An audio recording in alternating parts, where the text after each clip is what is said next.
The letter arrived on a Tuesday, and by Wednesday morning, Edmund Greer had already made up his mind. He read it twice, not because he needed to, but because he wanted to be sure the boy was real. A son, she had written. 5 years old. His name is Thomas. He is quiet and well-behaved, and I promise you will not even know he is there. Edmund folded the letter into a neat square, slid it into the breast pocket of his coat, and walked out of the telegraph office without sending a single word back.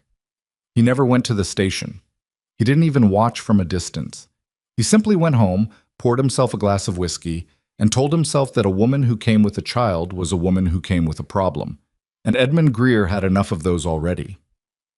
Somewhere across town, at the Harlan Creek Railway Station, a young woman named Eliza Monroe sat on a wooden bench with a small trunk at her feet and a 5-year-old boy pressed against her side. She had been sitting there for 3 hours. The afternoon sun hammered the platform boards. Thomas had stopped asking questions an hour ago, which frightened her more than his crying ever could. When a child goes quiet like that, not peaceful quiet, but the kind of quiet that comes from slowly understanding something is wrong, a mother feels it in her chest like a splinter working its way toward the heart. She checked the letter again. Edmund Greer. Harlan Creek, Texas, June the 14th. She had the right town, the right date, the right name. The man simply wasn't there. Caleb Whitaker had not planned to be at the Harlan Creek station that afternoon. He had come to send a wire to a feed supplier in Abilene, a last attempt to negotiate an extension on a debt that was already 6 weeks past due. The wire cost him 32 cents, which left him with less than $2 in his coat pocket and a 4-mile ride back to a ranch that was slowly dying underneath him. He was walking back to his horse when he saw her. Not because she was beautiful, though she was. In the way that exhausted, frightened women sometimes are, all the pretense stripped away and just the person left underneath. He noticed her because of the boy. Thomas was sitting very straight beside his mother, both small hands gripping the bench slat, staring at the station entrance with an expression no 5-year-old should have to carry. It was the expression of someone waiting for something they have already stopped believing in. Caleb recognized it immediately. He had seen it in the mirror for 3 years. He slowed his steps. A station worker named Pete Dunbar was sweeping near the entrance, and Caleb caught him by the arm. "Those two been here long?" Pete glanced over his shoulder without much interest. "Since the noon train. She's asking about some fella named Greer." He snorted. "Edmund Greer. You know what that man is. Soon as he found out she had the boy with her, he wired his neighbor to pass along that he'd changed his mind. Didn't even have the spine to come himself." Caleb felt something cold move through him. "She know yet?" "Told her an hour ago." Pete went back to sweeping. "Not my problem what she does about it. Station master says if she don't have a ticket somewhere by nightfall, we're moving her along." Moving her along. Caleb had heard that phrase used about stray dogs. He stood there for a moment, hands at his sides, watching the boy's rigid little back. Thomas hadn't moved, hadn't looked around. He was holding himself together with everything he had, and he was 5 years old, and Caleb Whitaker felt something shift in his chest that he hadn't felt in a very long time, something that felt uncomfortably like rage. He walked toward them. I didn't have a plan. He wanted to be clear about that, even in his own mind. He was not a man who made speeches or performed kindnesses for an audience. He walked toward that bench because he could not walk away from it, and that was the sum total of his reasoning.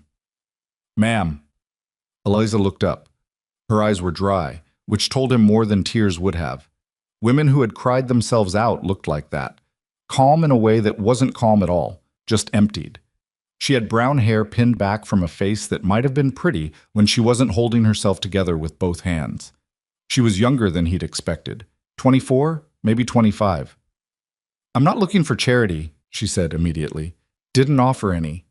He took off his hat, which seemed like the right thing to do, though he felt awkward doing it. "My name's Caleb Whitaker. I've got a ranch about 4 miles north of here. The Broken Spur, though I didn't name it that, it came that way." He paused. "It's not much. The well is half gone, and the cattle are thin, and the house needs work. But it's got a roof and 2 extra rooms, and it's better than this bench." She stared at him. "You don't know me." "No." "You don't know my son." "No." "Then why would you—" "Because Pete Dunbar just told me what Edmund Greer did," Caleb said. And I've met Greer twice in my life, and both times he made me feel like something was wrong with the world. And because your boy has been sitting there for an hour trying to be a man, and he's 5, and that's not right." Something moved across Eliza's face. Not gratitude, not yet. More like the look of someone who has been fooled before and is trying to determine whether this is another version of the same trick. Thomas turned and looked at Caleb for the first time. He had his mother's eyes, dark brown, very serious. He was holding a small wooden horse, the paint worn thin from handling, and he held it in front of him like it was something precious. "Do you have horses?" the boy asked. Caleb blinked. "I've got 4. One of them's a colt. About your age, actually." Thomas considered this with great seriousness. "Is he a good horse?" "He's stubborn, and he bites fence posts when he's bored. But he's got a good heart." For just a moment, the barest flicker, Thomas almost smiled. Then he pressed his lips together and looked at his mother, because he was 5 years old and had already learned that decisions were not his to make. Eliza was still watching Caleb, measuring him. He held her gaze and didn't offer anything else because he had nothing else to offer, and he was not in the habit of lying to make himself look better. "1 week," she said finally. "We'll stay 1 week, and then I'll figure something out." "That's fair?" She stood, straightened her coat, and picked up the trunk before he could offer to take it. He took it anyway. She let him, which he suspected was costing her something. They walked to his horse in silence. When Caleb lifted Thomas up to sit in front of the saddle, the boy gripped the pommel with both hands and looked down at the ground with wide eyes. "It's a long way up," Thomas said. "It is." Caleb swung up behind him. "But I've got you." The ride back to the broken spur took 40 minutes, and Caleb spent most of it trying to remember the last time another person had been on this road with him. He couldn't. The ranch came into view around the last bend in the trail, and even in the golden afternoon light, it looked like what it was, a place that had been fighting to survive for a long time and was starting to lose. The main house was a long, low structure built from cedar planks gone gray with weathering. The barn leaned slightly to the left. The fence along the south pasture had 3 sections down. The vegetable patch beside the house had gone to dry weeds. The whole place had the particular stillness of somewhere that had been quiet too long. Thomas looked at it without saying anything. Eliza looked at it and said, "It's got good bones." Caleb glanced at her. He hadn't expected that. "The roof's good," she continued, studying the house with the focused eyes of someone assessing rather than judging. "The barn just needs a post, and that fence," she tilted her head. "How many sections are down?" 3 on the south, 1 on the north. The cattle stay in the north pasture? Yes. Then the south fence can wait. She looked at him. What needs doing first? He hadn't been asked that question in 3 years. He'd been making his own list for so long that someone else asking felt almost startling. "The well," he said. "If we don't get the well producing, nothing else matters." She nodded, like this was a problem to be solved rather than a catastrophe to be mourned. "Show me." That first evening was awkward in the way that all first evenings are when strangers are pretending they are not strangers. Eliza moved through the kitchen with the efficiency of someone who had cooked in difficult circumstances before. She found flour and dried beans and a tin of lard and built a meal out of them that Caleb wouldn't have thought possible. Thomas sat at the kitchen table with his wooden horse and watched everything with those serious dark eyes, occasionally asking quiet questions that Eliza answered without stopping her work. Caleb sat on the porch. He was not trying to be rude. He was trying to give them space, and he was also trying to figure out what had just happened to his life. 3 hours ago, he had been a man alone in a dying ranch. Now there was the smell of cornbread coming through his kitchen window, and a woman he'd met that afternoon reorganizing his shelves, and none of it was something he had planned. He heard Thomas's voice from inside, low and careful. "Mama, is he nice?" A pause. Then Eliza. "I think so. He has sad eyes." Another pause. Caleb went very still, though he was sure they couldn't see him from where they were. "Some people do," Eliza said quietly. "It doesn't mean they're sad all the way through." Caleb looked out at the dark pasture where his cattle stood in shapes against the fading sky. He thought about the wife he'd lost, about the baby that didn't make it, about the years since then that had been just work and silence, and the slow conviction that this was what his life was now, and it was foolish to expect anything different. He was not a man who cried, but he sat with something pressing against the inside of his ribs for a while, quiet and formless, until Eliza appeared in the doorway and told him supper was ready. 3 days passed. Caleb noticed things. Small things. The kind you can't help noticing when someone is suddenly living in your space. Eliza was up before him every morning, not to impress him, he understood, but because she was a woman who had gotten into the habit of getting up early when sleeping late meant losing ground. She had reorganized the kitchen on day one, quietly and without asking, and the result was that he could actually find things now, which bothered him slightly because it suggested the previous arrangement had been chaotic. Thomas followed Caleb from a distance at first. Not close enough to be in the way, but close enough to watch everything. He asked questions about the cattle, about the fence posts, about why the colt pawed the ground when he was nervous. Because he doesn't know what's going to happen next, Caleb said, and he doesn't like not knowing. Thomas was quiet for a moment. Me too, he said. Caleb looked at him. The colt gets over it when he sees the situation is safe. How long does that take? Depends on the situation. Thomas thought about this seriously. Then he went back to watching the colt through the fence slats with an expression that said he understood completely. On the 4th morning, Caleb found Eliza at the well before dawn. She had already pulled up the bucket twice and was studying the water level with a lantern held out over the edge. The water was low. He already knew it. But the way she was looking at it suggested she had been thinking about it all night. "We could dig it deeper," she said when she heard him coming. "Or," she straightened, "there's a low spot on the north side of the property. I walked it yesterday." "If you dug a cistern there and channeled the runoff from the barn roof, a reservoir." Caleb stopped. He had thought about this. He'd thought about it for 2 years. "That's a lot of digging." "Yes. Town council says nobody digs reservoirs, say the ground's too hard." "Have any of them tried?" He looked at her in the lantern light. She wasn't challenging him. She wasn't that kind of woman. She was asking a genuine question, and the answer was no. Nobody had tried. And he'd never tried either because it was the kind of idea that died in the space between thinking of it and actually picking up a shovel. "It would take weeks," he said. "Yes," she agreed. "It would." She didn't say anything else. She didn't need to. She picked up the lantern and walked back to the house to start breakfast. And Caleb stood at the well in the dark, thinking about the kind of woman who spent her evenings walking the edge of a stranger's property, looking for solutions to his water problem. Not because she had been asked to, not because she owed him anything, but because that was apparently who she was. The trouble with Grant Holloway started on day 5, though Caleb didn't know it yet. He found out the following week when Holloway's ranch hand, a wide, flat-faced man named Dex, came riding up the Broken Spur's main trail on a horse that cost more than Caleb's entire cattle herd. Dex had a way of delivering messages that made them feel like threats, even when the words themselves weren't. He handed Caleb an envelope without getting down from his horse. "Mr. Holloway says he'd like to talk, at your earliest convenience." Dex looked around the ranch with the particular expression of a man calculating what something is worth. His eyes stopped on Eliza, who was beating a rug on the porch without looking up. They stayed there a beat too long. "Tell Holloway I'll come when I'm able," Caleb said. Dex looked back at him. Something in his face changed. Not threatening exactly, but the way a sky changes before weather. "Mr. Holloway generally prefers sooner." "I expect he does." Dex sat there for one more moment, then turned his horse and rode back down the trail without another word. Eliza waited until the sound of hoofbeats faded.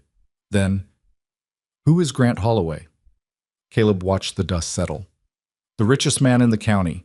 Owns most of the valley east of here. Been buying up land from farmers who couldn't survive the drought." He paused. "I've turned him down twice already." Eliza said nothing. She went back to beating the rug. But that night, after Thomas was in bed, she appeared in the doorway of the parlor where Caleb was going over his accounts. A grim exercise he performed every few weeks to confirm that the situation was exactly as bad as he remembered. "If Holloway wants the land," she said, "he'll want the water rights too." Caleb looked up. "If you build that reservoir," she continued, "and it works, the water value of this property goes up considerably." She paused. "Which means his offer might go up too, or his pressure might." Caleb set down his pencil. "You know something about water rights?" "I grew up on a farm in Missouri. My father lost it to a man who understood water rights better than he did. She met his eyes steadily. I know what it looks like when someone is waiting for the right moment to move. Caleb looked at her for a long moment. 3 years alone. 3 years of nobody at the supper table, nobody walking his fence line, nobody looking at his problems and thinking about solutions. And now here was a woman he had known for 8 days who had already figured out what Grant Holloway was planning before Caleb had fully admitted it to himself. He's going to make another offer, Caleb said. Yes. And when I refuse? She didn't answer right away. When she did, her voice was very quiet. I don't know, but I think we should have that reservoir dug before we find out. They started digging the next morning. Caleb had expected her to help plan it. He had not expected her to pick up a shovel. But at 7 in the morning, while Thomas played near the barn, Eliza appeared in the north pasture in her oldest dress with her sleeves rolled to the elbows and a spade over her shoulder, and she started digging. Caleb stood there looking at her. You gave us a home, she said, not stopping. The least we can do is help you keep yours. He had not been ready for that sentence. He turned away before she could see his face and picked up his own shovel, and they dug. The ground was exactly as hard as everyone said it was. The first hour produced blisters on both their hands and less than a foot of progress. Thomas brought them water in an old canteen and then sat at the edge and watched with the focused attention he brought to everything, and occasionally reported his observations about their technique, which were surprisingly accurate. By noon they had 2 feet. By afternoon, 3. Caleb's shoulders ached in a way they hadn't since he was a younger man. Eliza didn't complain. Not once, though he could see the pain in the set of her jaw and the careful way she held the shovel handle. You can stop, he said. I know. She kept digging. The evening came down slow and orange, and they sat on the edge of what would eventually be a reservoir, a muddy 3-foot-deep hole in hard Texas ground that bore very little resemblance to what it needed to become. And neither of them said anything for a while. Thomas came and sat between them. He still had his wooden horse. He pressed it against the edge of the hole and made it walk along the rim. What is this going to be? He asked. A place to hold water, Caleb said. So when it doesn't rain for a long time, we'll still have some. Thomas turned this over. Is it hard to build? Yes. Will it work? I think so, if we do it right. Thomas nodded. He moved the wooden horse a few more steps along the rim. Then he looked up at Caleb with those serious dark eyes and said, with the complete sincerity that only a 5-year-old can muster, then we should keep doing it. Caleb looked at him. This boy who wasn't his, this woman who wasn't his, this hard piece of Texas ground that might kill every dream he'd ever planted in it. Yeah, he said. I think you're right. Somewhere down the valley, where Grant Holloway's light still burned past dark, somebody was making plans that Caleb didn't know about yet. But right now, in the fading orange light, with a small wooden horse walking the rim of a half-dug hole, and a woman who hadn't complained once through 3 hours of brutal work sitting 3 feet to his right, Caleb Whitaker felt something he had stopped expecting. He felt like tomorrow might be different. He was not yet sure if that was hope or something more dangerous, but he supposed he was about to find out. They dug for 11 days. Not every hour of every day. There were cattle to feed, fences to check, meals to cook, a boy to keep occupied. But every morning when the light was still gray and the ground was coolest, Caleb and Eliza were in the north pasture with their shovels, and every evening before the dark made it impossible they were there again. The hole grew slowly, the way things grow when they cost you something. 3 feet became 5. 5 became 8.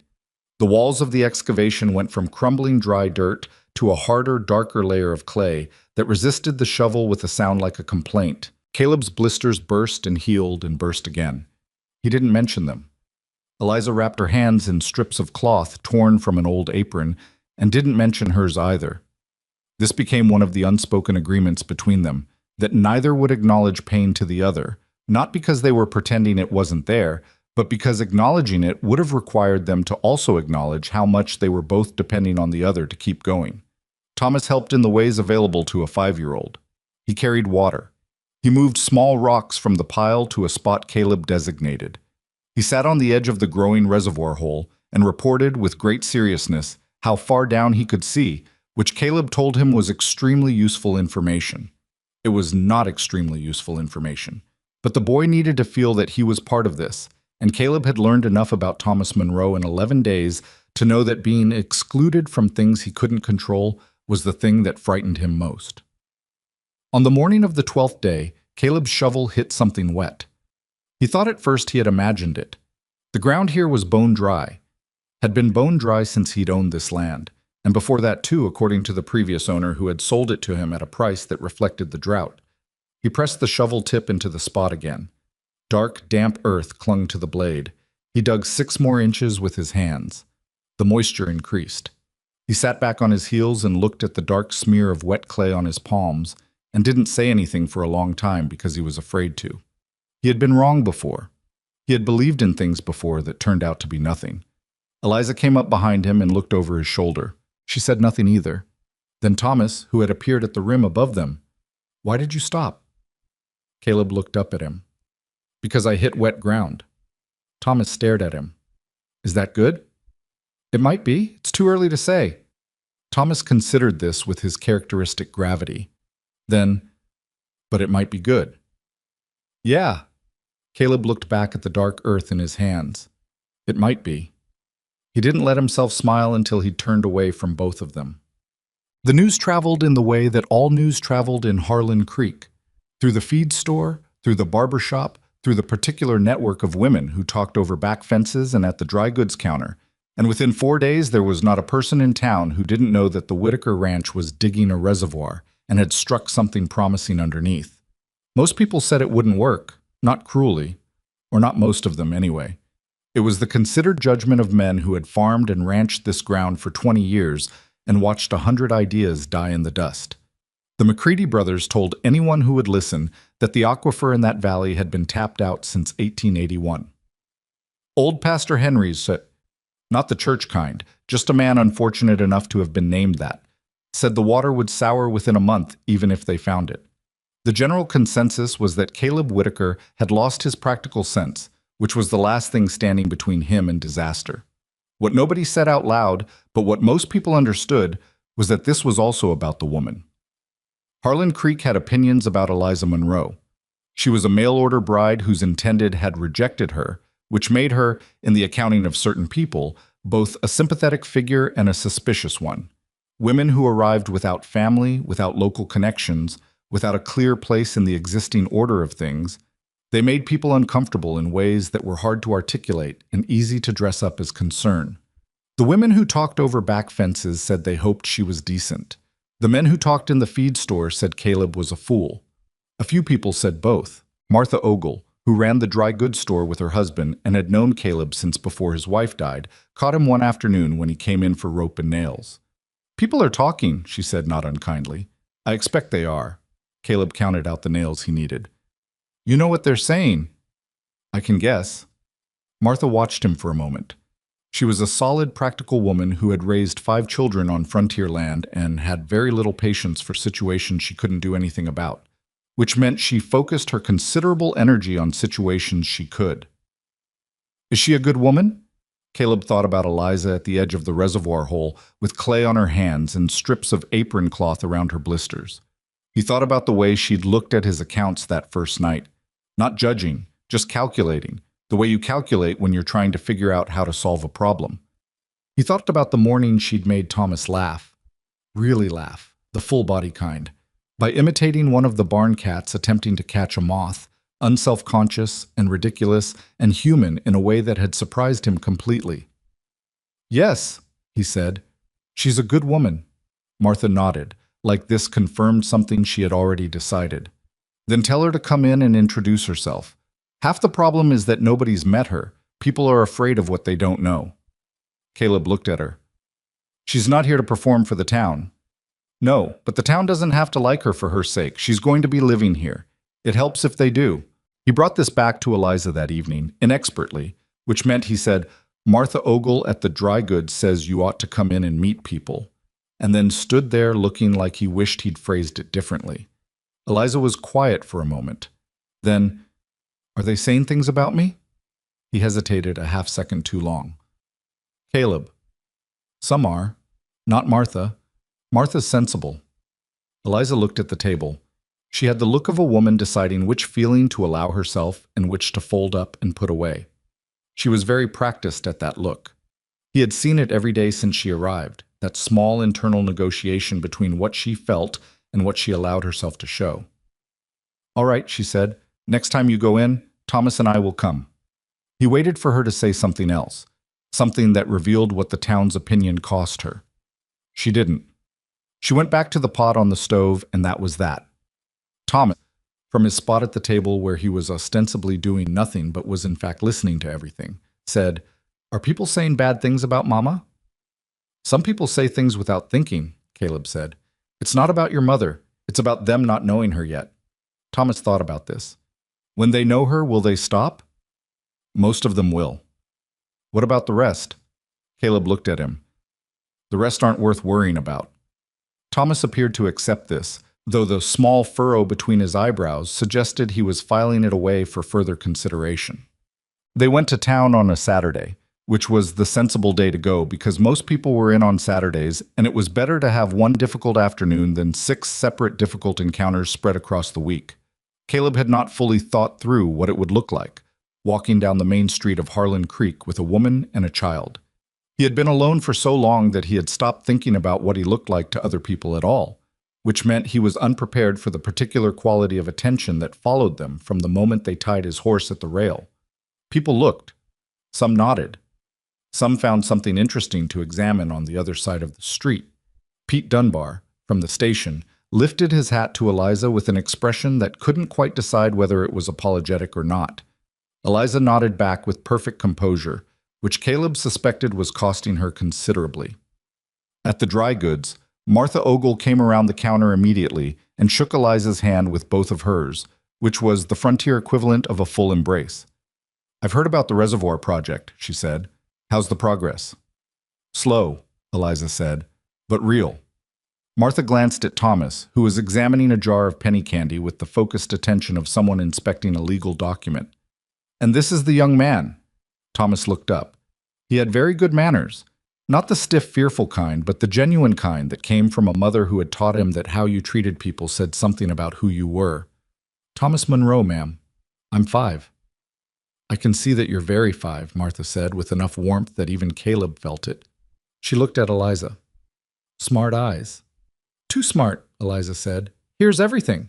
"That's a useful quality," Martha said, "as long as the people around him are worth listening to." The afternoon was not uniformly easy.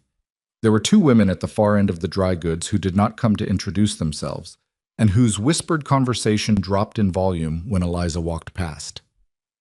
There was a man outside the feed store who looked at Caleb with an expression that said things without saying them. And there was a moment, brief but real, when Thomas tugged at Eliza's hand and asked why that lady was looking at them like that, and Eliza said quietly, "Because she doesn't know us yet." And Thomas said, "But we're nice." And Eliza said, "Yes, we are," in a voice so steady that Caleb couldn't tell if she was reassuring the boy or herself. But there was also the baker's wife, who came out of her shop to give Thomas a small cinnamon roll and tell Eliza she had heard about the reservoir and thought it was the bravest thing she'd heard of in years. There was the sheriff, a weathered man named Archibald Toll, who shook both their hands and said he was glad to know the Whitaker Ranch had some life in it again. And he said it looking at Caleb when he did, which Caleb understood. And there was the ride home, with Thomas sitting in front of Caleb on the horse again, more at ease now than that first ride had been, holding the pommel with one hand and his wooden horse with the other, and telling Eliza, who rode behind on the second horse they'd borrowed from the barn, about everything he had observed in town with the thoroughness of a reporter filing a story. Eliza listened to all of it, asked questions at the right moments, laughed at the right moments. And when Thomas had exhausted his inventory of observations and lapsed into the comfortable silence of a tired child, she looked across at Caleb with an expression that was complicated and quiet, and a little raw at the edges. "It'll get easier," he said. "I know." She looked ahead at the trail. "It's not the first time I've had to earn a place." He wanted to ask about that, about the before, the Missouri farm, the life she'd come from that had eventually landed her on a railway platform with a trunk and a small boy and a ticket to meet a man who didn't want her. But it wasn't the right moment, and he was not a man who pushed, so he let it go, and they rode the rest of the way in silence that wasn't uncomfortable. Grant Holloway came himself this time. He came on a Wednesday, which was calculated, not the weekend, when a man might have company, not a weekday morning, when work would be an excuse to cut things short. Wednesday afternoon, when the day was half done and a man was tired enough to be less careful. Holloway was good at calculation. That was, Caleb had come to understand, the core of what he was. He rode a gray horse that was the finest animal Caleb had seen in years, and he came alone, which was either a gesture of good faith or a demonstration of confidence. Caleb was inclined toward the latter. Men who felt they needed to project strength brought men with them. Men who knew they had it came by themselves. Holloway was somewhere around 50, with the weathered good looks of a man who had spent enough time outdoors to look capable and enough time indoors to look civilized. He had a silver watch chain across his vest and boots that had been expensive once and were still expensive now. He dismounted without hurrying and tied his horse at the post and came toward the porch where Caleb was waiting with his arms at his sides. "Whitaker." He extended his hand. Caleb shook it. "Holloway." "Nice afternoon." "It'll do." Holloway looked around the ranch with the same calculating expression that his man Dex had used, but more refined, the expression of a man who didn't have to be obvious about it. His eyes went to the north pasture, where the reservoir site was visible as a break in the flat ground, surrounded now by the wooden frame they'd started building for the eventual cistern structure. "I hear the project's coming along," Holloway said. "Slow," Caleb said. Same word Eliza had used. It felt right. Holloway's eyes came back to him. "I'll come to the point because I think you're a man who prefers that." "I do." "My offer from last spring, I'm prepared to increase it." He named a number that was, Caleb had to admit, significant. Enough to pay the debt in Abilene. Enough to buy decent land somewhere else. Land without a failing well, without drought damage, without 3 sections of fence down. Enough to start over somewhere cleaner. Caleb looked at him for a moment. "What's your interest in this particular land?" Holloway smiled. It was a pleasant smile. "Water rights, you know that. The aquifer under the valley isn't infinite, and whoever controls the access points controls the valley. That's just geography." "And if the reservoir works, then my interest increases." Holloway said it simply, without embarrassment. He was a man who respected the direct acknowledgement of self-interest in a way that Caleb found almost refreshing if it hadn't been directed at him. "But I'm making this offer now before you've sunk more work into the project, as a gesture of goodwill." "As a gesture of goodwill." "Yes." Caleb looked past Holloway's shoulder to where Thomas had appeared at the corner of the barn, watching the visitor with those serious eyes. The boy didn't move, just watched. "I've said no twice," Caleb said. "The answer's the same." Holloway didn't react. He had the patience of a man who had been told no before and understood it as a negotiating position rather than a final answer. "Can I ask why?" Caleb thought about it. He could have said the land was his father's, which it wasn't. He'd bought it fair in '84. He could have said it had history, which it did, though most of the history was hard. Instead, he said the true thing, "Because it's home, and I'm not interested in a new one." Holloway looked at him for a long moment. Then his eyes went, deliberately, to the spot where Thomas was standing, and then, just as deliberately, back to Caleb. "A man in your situation," Holloway said carefully, "might find that his circumstances are more complicated than he realizes." The temperature of the conversation dropped several degrees. "What situation is that?" Caleb said. Holloway's expression didn't change. "A struggling ranch, a woman with no legal standing here, a child with no name in this county." He paused. "I'm not suggesting anything improper. I'm simply observing that security has different meanings in different circumstances." Caleb looked at him steadily. His hands were very still at his sides. "I think we're done here." Holloway nodded pleasantly, as if they'd concluded an ordinary business discussion. He untied his horse with the ease of a man who had gotten what he came for, even if it wasn't a yes. He had come to plant something, Caleb understood. Not to buy the ranch today, to make Caleb think about the things he stood to lose, to introduce the idea that Eliza and Thomas were vulnerabilities rather than whatever it was they were becoming. He watched Holloway ride back down the trail until the gray horse disappeared behind the tree line. Thomas came across the yard. "Who was that?" "A man who wants something I have." "What does he want?" "The land." Thomas looked at the trail where the gray horse had gone. Are you going to give it to him? No. The boy considered this. Good, he said, with a firmness that was startling in someone his size. Then he went back to whatever he had been doing before, because he was 5 and the adult world was interesting, but not as interesting as the colt. And Caleb stood in the yard for another minute, looking at nothing in particular, and feeling the weight of what Holloway had just done settle into the afternoon like something cold. That evening he told Eliza. He told her all of it, including the part about the child with no name in this county, and he watched her face while he did. She was quiet for a long time after he finished. Thomas was in bed. The lamp on the table threw a warm circle that didn't reach the corners of the room. Outside, a coyote made its argument to the moon, and then went silent. He's right, Eliza said finally, about the legal standing. He's using it as a lever. Yes, but it's still true. She looked at the lamp. If something happened to you, if the bank took the land, if there was a legal dispute, Thomas and I would have nothing. No claim here. We'd be back where we started. Caleb didn't answer. He had thought about this. He had been thinking about it in one form or another since the day he'd brought them back from the station, and he had been careful not to think about it too directly, because directly was where it got complicated. I'm not suggesting anything, Eliza said quickly. She had the tone of a woman who did not want to be misunderstood. I'm not asking for anything. I'm just saying that he's identified a real thing. I know. What are you going to do? Caleb looked at the lamp for a moment. Keep digging, he said. Finish the reservoir.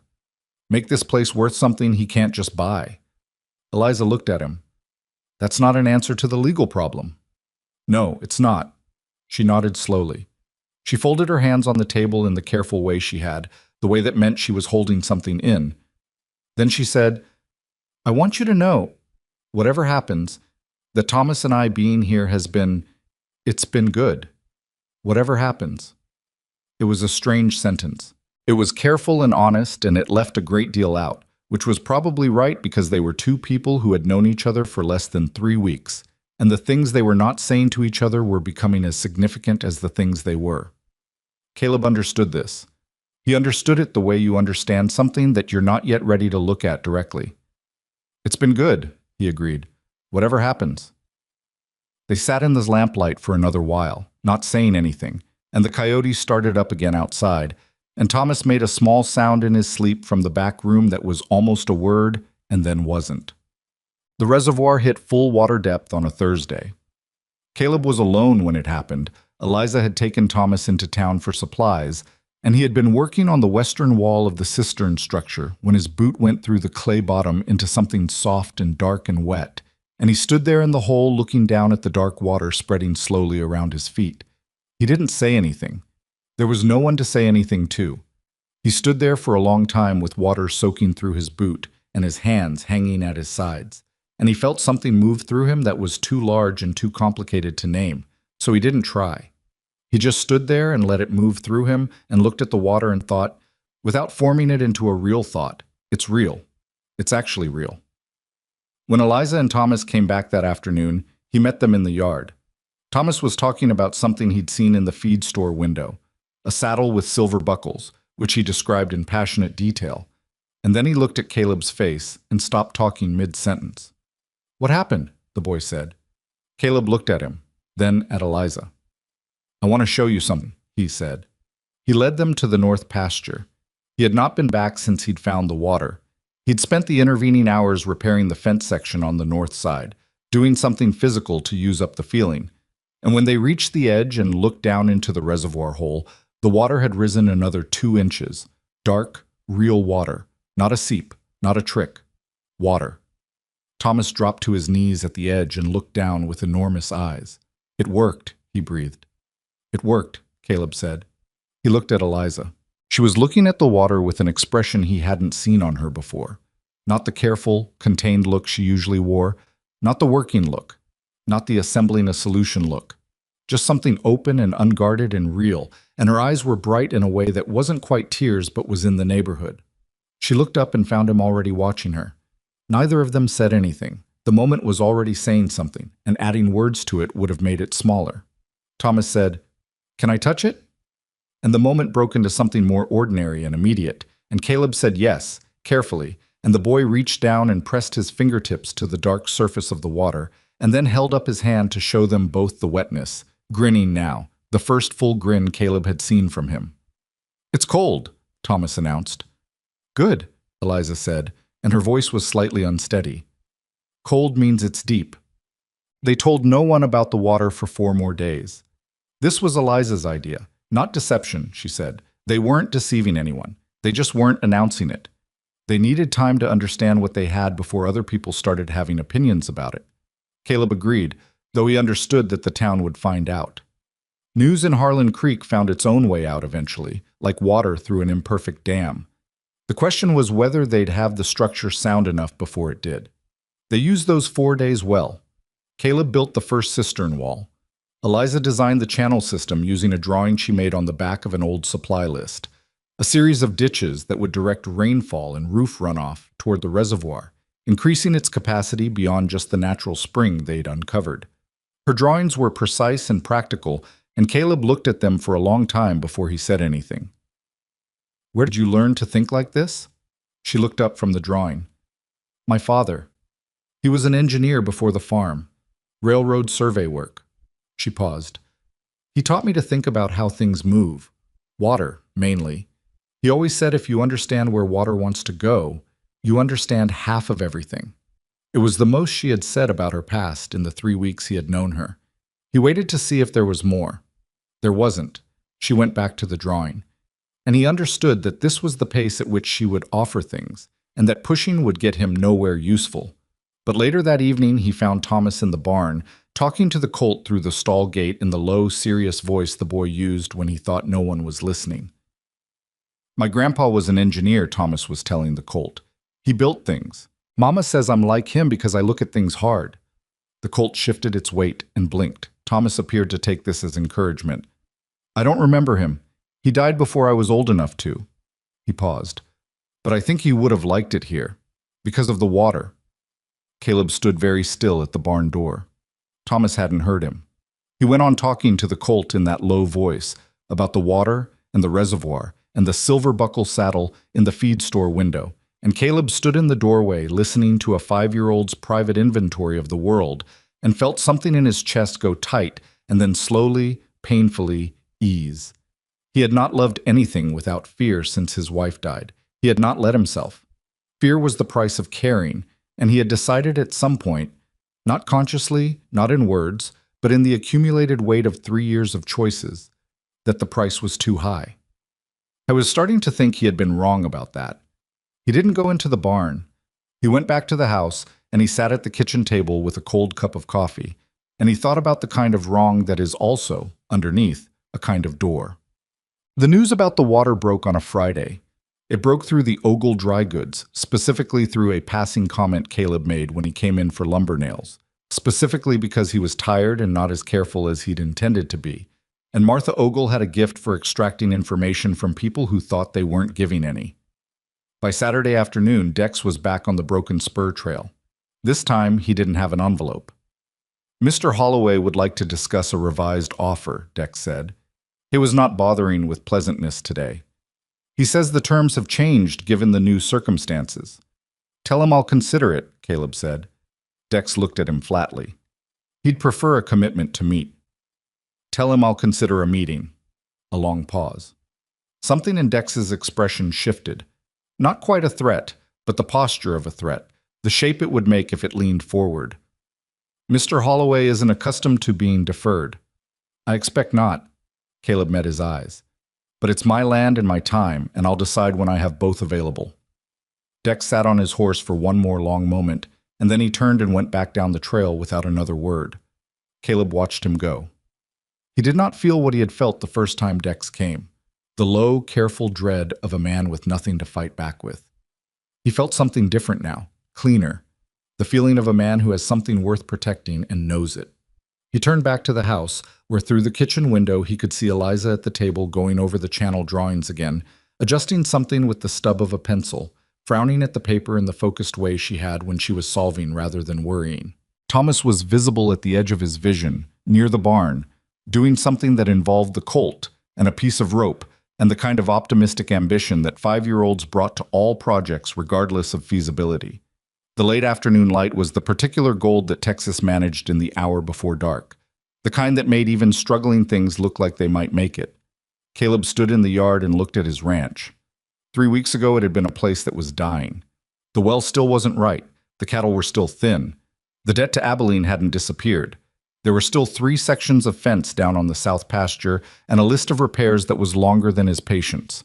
But the reservoir was real, and the water was real, and the woman in his kitchen had drawn a channel system that might, if the rains came, if the structure held, if a dozen other things went right, give this land a future it didn't have a month ago.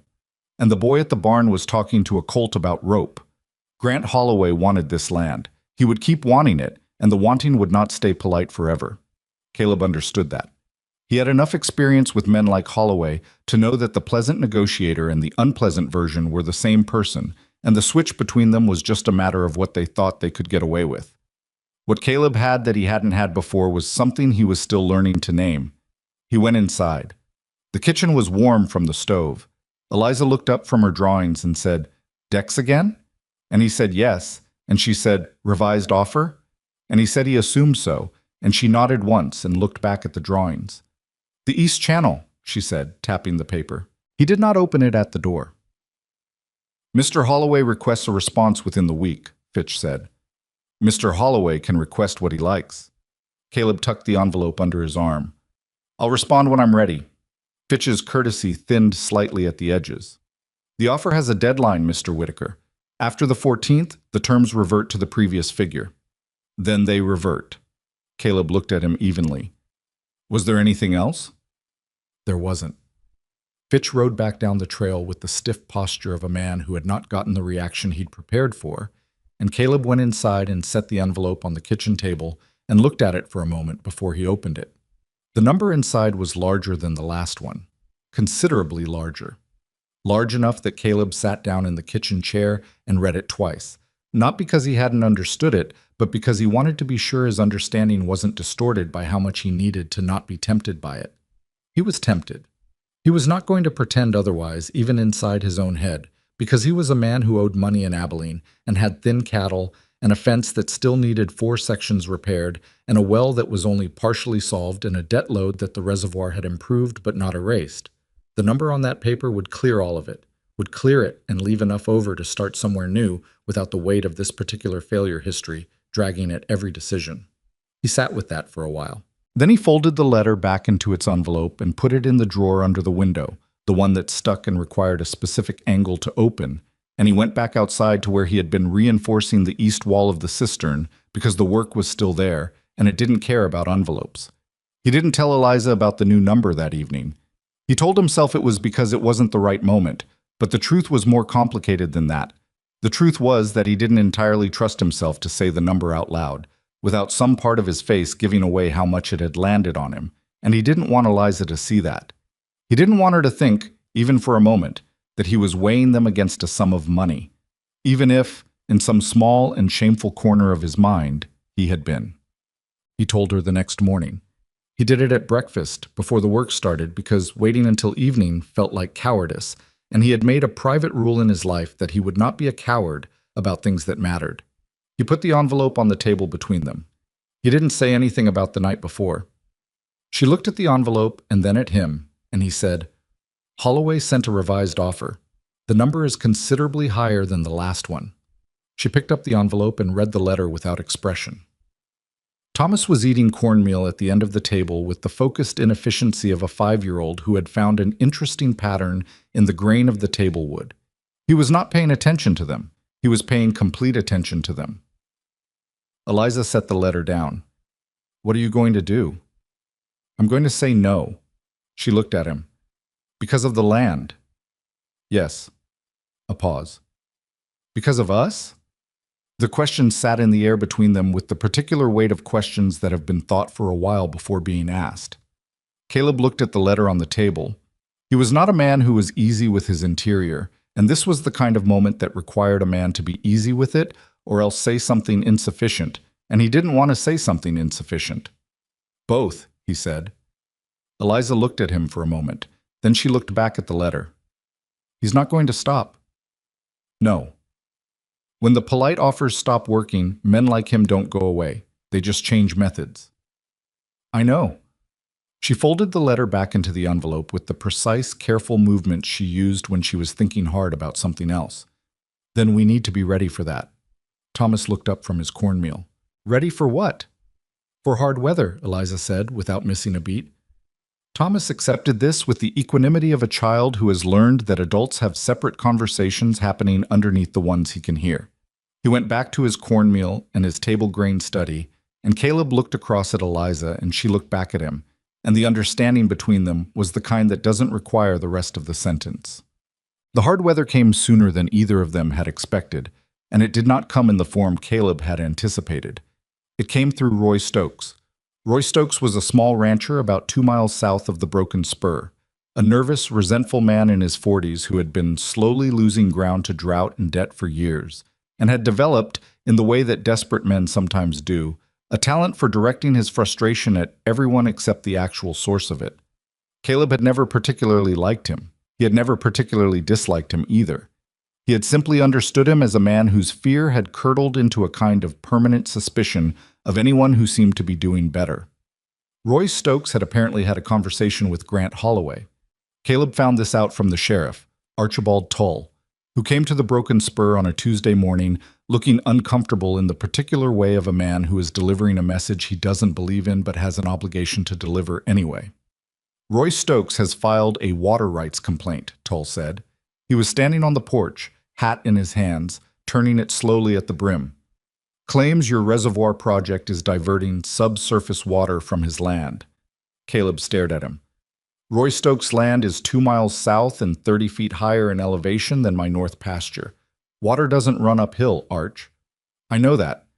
Then, I know that, Tull said again, slower. I'm telling you what was filed, not what I believe. He looked at his hat. The county water adjudicator will need to inspect the site. That's just procedure. The complaint triggers the inspection regardless of its merit. Caleb understood. Understood all of it. The complaint was not Roy Stokes' idea, and it was not about Roy Stokes' water rights, and the adjudicator's inspection would find nothing because there was nothing to find, but the process would take time and create uncertainty and make it known publicly that the Whitaker Ranch's water project was legally contested, even by a contest that had no legs. It was a move to muddy the water, not the actual water, the political kind, and slow down everything that was happening on the Broken Spur before it became too established to challenge. Who's the adjudicator? Caleb said.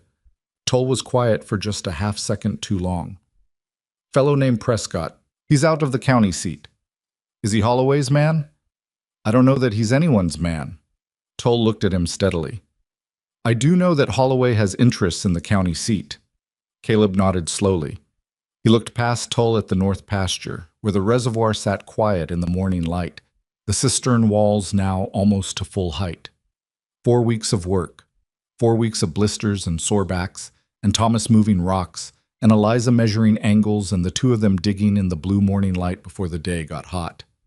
When is the inspection? 2 weeks, 3rd Tuesday of the month. Caleb looked back at Tull. The sheriff was a decent man. Not a brave man, perhaps. Not a man who would stake himself against Holloway's influence without very good reason, but decent in the baseline way that mattered. He had come out here himself rather than sending a deputy. He had told Caleb what he needed to read between the lines. Thanks for coming yourself, Caleb said. Tull nodded. He put his hat back on. I'll tell you something, and you can do with it what you like. He stepped off the porch.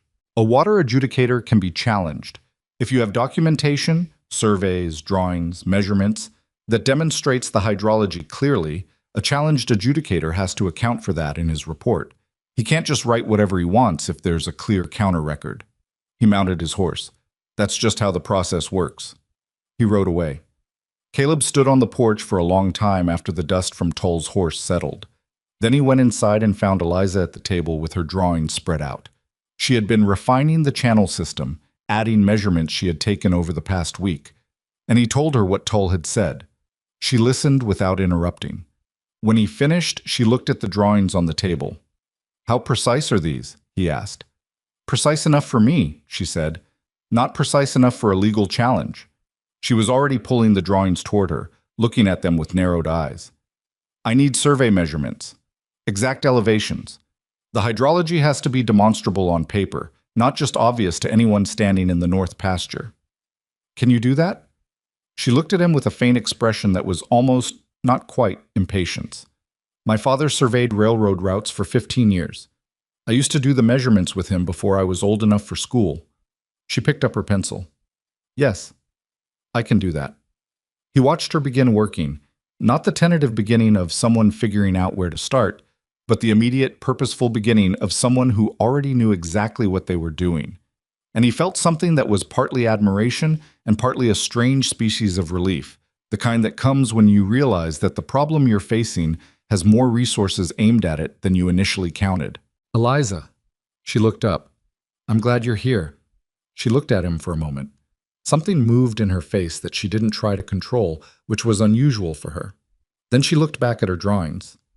Get me a proper measuring rope, she said, and stakes. I need to mark the elevation points before the light changes. What? They spent 3 days on the survey. Eliza worked with a rigor that Caleb found slightly humbling, not because he was incompetent, but because she had a quality of focused precision that most people lost somewhere in childhood, that ability to hold a complicated system entirely in the mind while checking each individual component against the whole. She measured elevations at 16 points across the north pasture and the boundary with Roy Stokes's land. She calculated the angle and gradient of the natural subsurface slope. She documented the depth and location of the spring they'd uncovered. She drew it all out in a series of detailed diagrams that showed, with the kind of clarity that required no special expertise to understand, that the water under the Broken Spur's north pasture ran away from Roy Stokes's land, not toward it. That his complaint was not just wrong, but physically impossible. Could a trained adjudicator challenge this? Caleb asked, looking at the finished documents. A dishonest one could try, Eliza said. But he'd have to explain why the basic hydrology of the valley doesn't work the way it works. He'd have to produce countermeasurements, and those measurements would have to come from somewhere. She set down her pencil. If Prescott is Holloway's man, he'll try to drag the process out, request additional documentation, schedule a second inspection, find procedural objections. He won't be able to simply rule against us with this on the record. So we delay his delay. We make it expensive for him to be dishonest. She looked at the documents. It's not the same as winning, but it might be enough. Thomas had been sitting at the end of the table through most of this conversation, doing what he always did when the adults were discussing serious things, appearing to be occupied with something else while absorbing everything with the quiet intensity of a child who understood that the things happening around him would shape the life he lived. He had been drawing on a scrap of paper with a piece of charcoal. He pushed the paper toward Caleb without comment. It was a drawing of the ranch.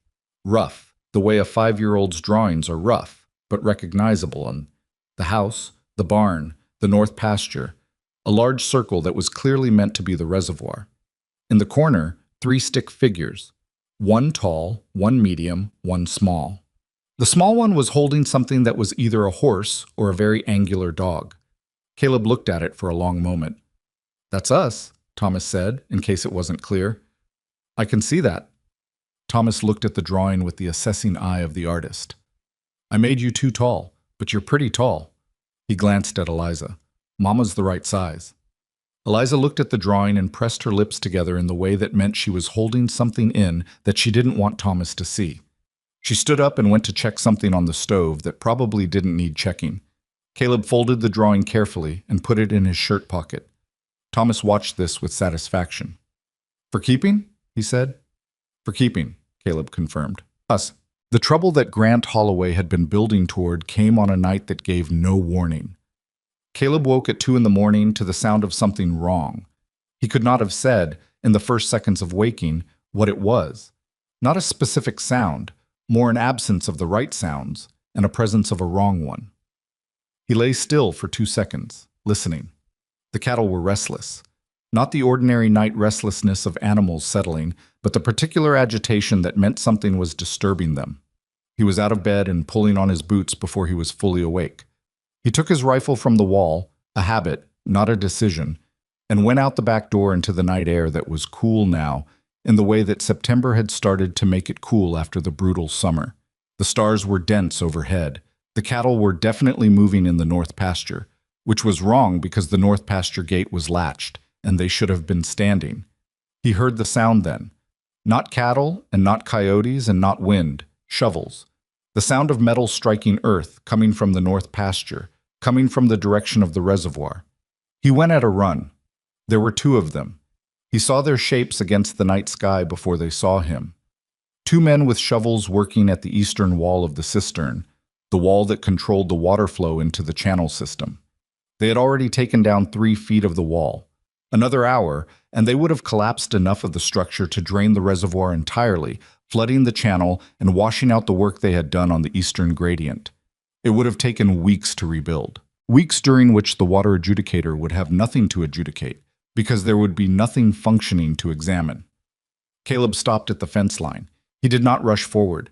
He was alone and it was dark and there were 2 of them and he had a rifle, but he was not a man who led with a rifle if there was another option. "Step back from the wall," he said. His voice in the night silence was very clear.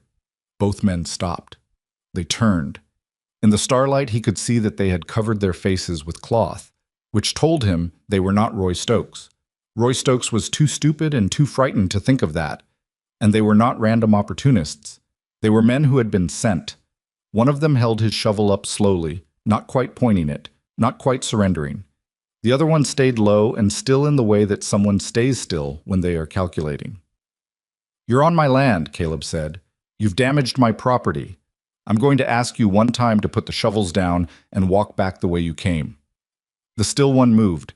He moved fast and sideways, not toward Caleb, toward the corner of the cistern wall where the remaining structure was most vulnerable. And Caleb understood in that half second that the man was not going to fight him. He was going to finish the job, take the consequence of the rifle, because the job was what mattered, and whatever Holloway was paying them was worth the risk of a confrontation. Caleb fired once into the ground 3 feet from the man's boots. The explosion of sound in the night silence was enormous. The cattle broke and ran the length of the north pasture. Both men dropped their shovels. The still one straightened up and put both hands out to his sides. And the message in the posture was clear enough, not worth it. They left. No words, no threats, no anything. They simply walked back across the north pasture toward the fence on the far side, climbed it, and disappeared into the dark on the other side. Caleb stood at the cistern wall with his rifle and listened to the sound of them going, and then to the sound of horses moving at a distance, and then to silence. He lowered the rifle. He stood at the damaged wall for a long time, looking at what they'd taken down. 3 feet.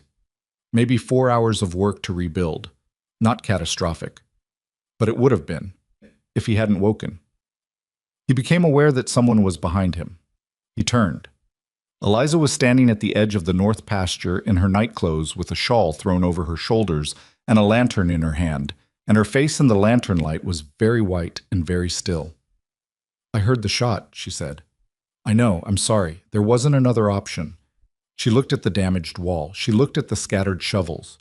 She looked at him, at the rifle, at his hands, at his face. "Are you hurt?" she said. "No." She looked at the wall again. When she looked back, the white stillness had shifted into something harder and more focused. Not anger exactly. It was colder than anger. It was the look of a woman who has just fully understood something she had been partly understanding for a while. "He sent them," she said. It was not a question. "I can't prove that." "Caleb." "I can't prove it yet." She stood there for a moment with the lantern and the shawl and the hard, cold look, and then she said, "Thomas is in the house. He's awake. He heard the shot." She paused. "What do I tell him?" It was one of those questions that sits entirely differently than it sounds. She was not asking him what words to use. She was asking him something about what this was, what they were, what she was supposed to be telling her son about the life they were living on this piece of ground. "Tell him the truth," Caleb said. "Tell him someone tried to hurt the ranch, and we stopped them, and we're going to make sure it doesn't happen again." Eliza looked at him steadily. "Are we?" "Yes." She held his gaze for one more moment. Then she turned and went back to the house. Caleb stood at the damaged wall and waited for his heart rate to come down, which took longer than he would have liked.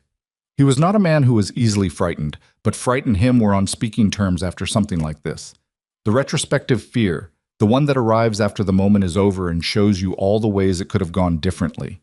He sat on the edge of the cistern and held the rifle across his knees and let the retrospective fear say what it had to say, and then he set it aside. He thought about what Eliza had said. Are we?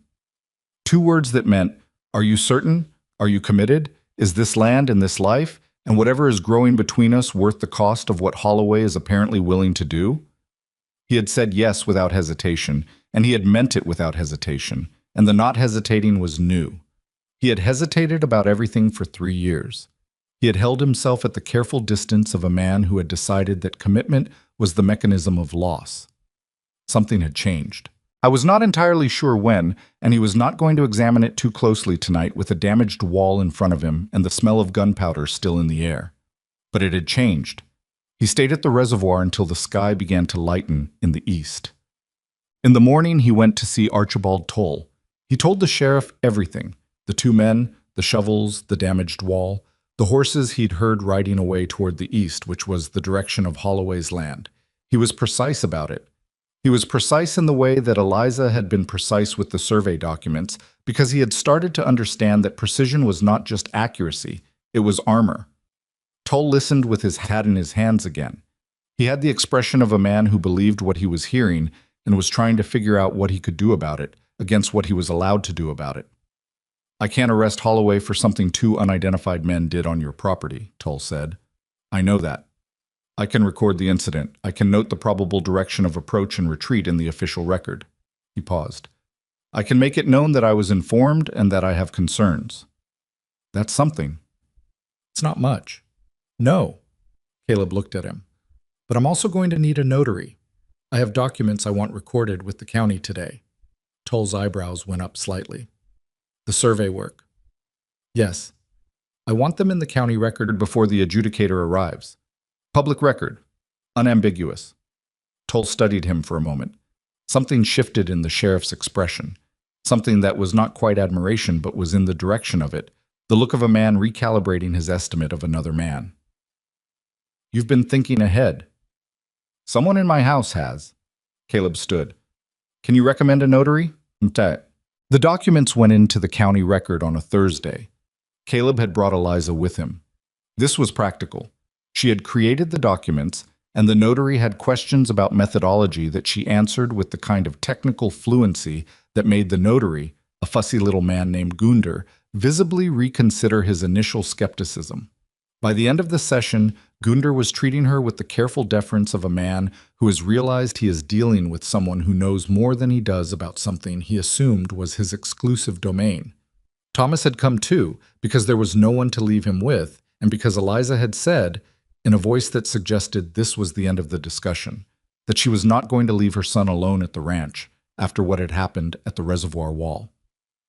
Thomas sat in the corner of Gunder's office on a wooden chair with his feet not quite reaching the floor, holding his wooden horse and watching the proceedings with the quiet attention he brought to everything.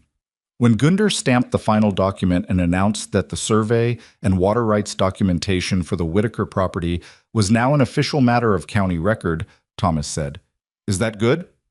And Gunder said somewhat stiffly, "It is a legal protection, young man." And Thomas nodded as if this confirmed what he had already suspected. On the way back, Eliza was quiet for a long time. Not the contained, careful quiet of someone holding something in. A different quiet. The quiet of someone who has just done something that cost them something and is sitting with the cost. "What is it?" Caleb said. She looked at the trail ahead. The horse moved at its steady pace. "I keep thinking about what Holloway said, about legal standing, about Thomas having no name in this county." Caleb was quiet. "The documents we just filed," she said. "They protect the land, the water rights. They don't—" She stopped, started again. "If Holloway decides to challenge our presence here on other grounds, if he decides to make an issue of the situation, of what I am here, legally, you're a resident of this ranch. As what?" The question landed cleanly and sat there. As what? He had been circling this question for weeks. He had been aware of it the way you are aware of a stone in your boot. Not always consciously, but always present, always slightly altering the way you moved. He did not answer immediately, which was not evasion. It was the instinct of a man who had learned that the wrong version of the right answer was worse than the silence before it. "I'm thinking about that," he said. Eliza looked at him. She had a way of looking at him that did not demand. That was the thing about her. That was one of the things about her, that she made no demands of any kind and never had, and somehow that made him more careful with her than any demand would have.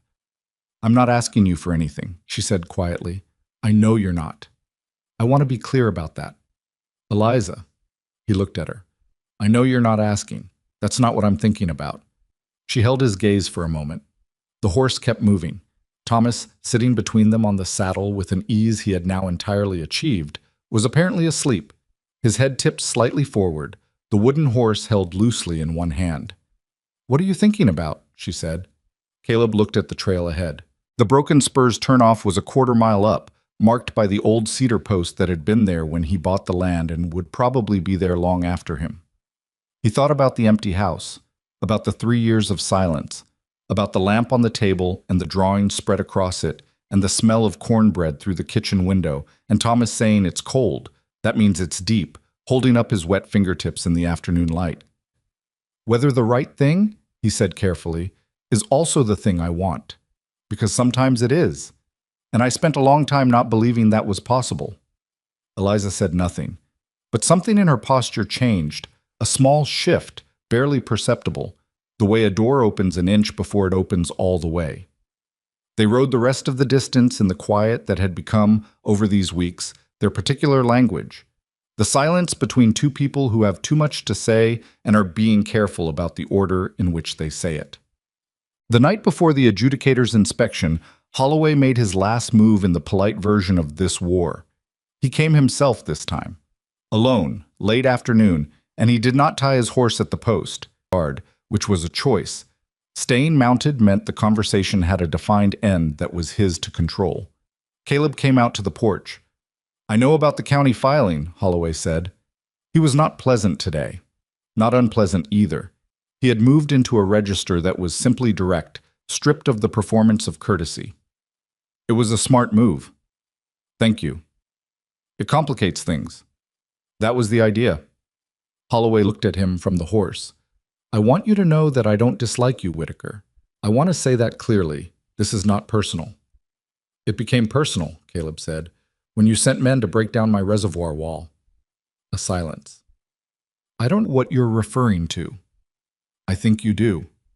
Holloway's jaw tightened slightly, the only crack in the surface. "I'm going to make you one final offer.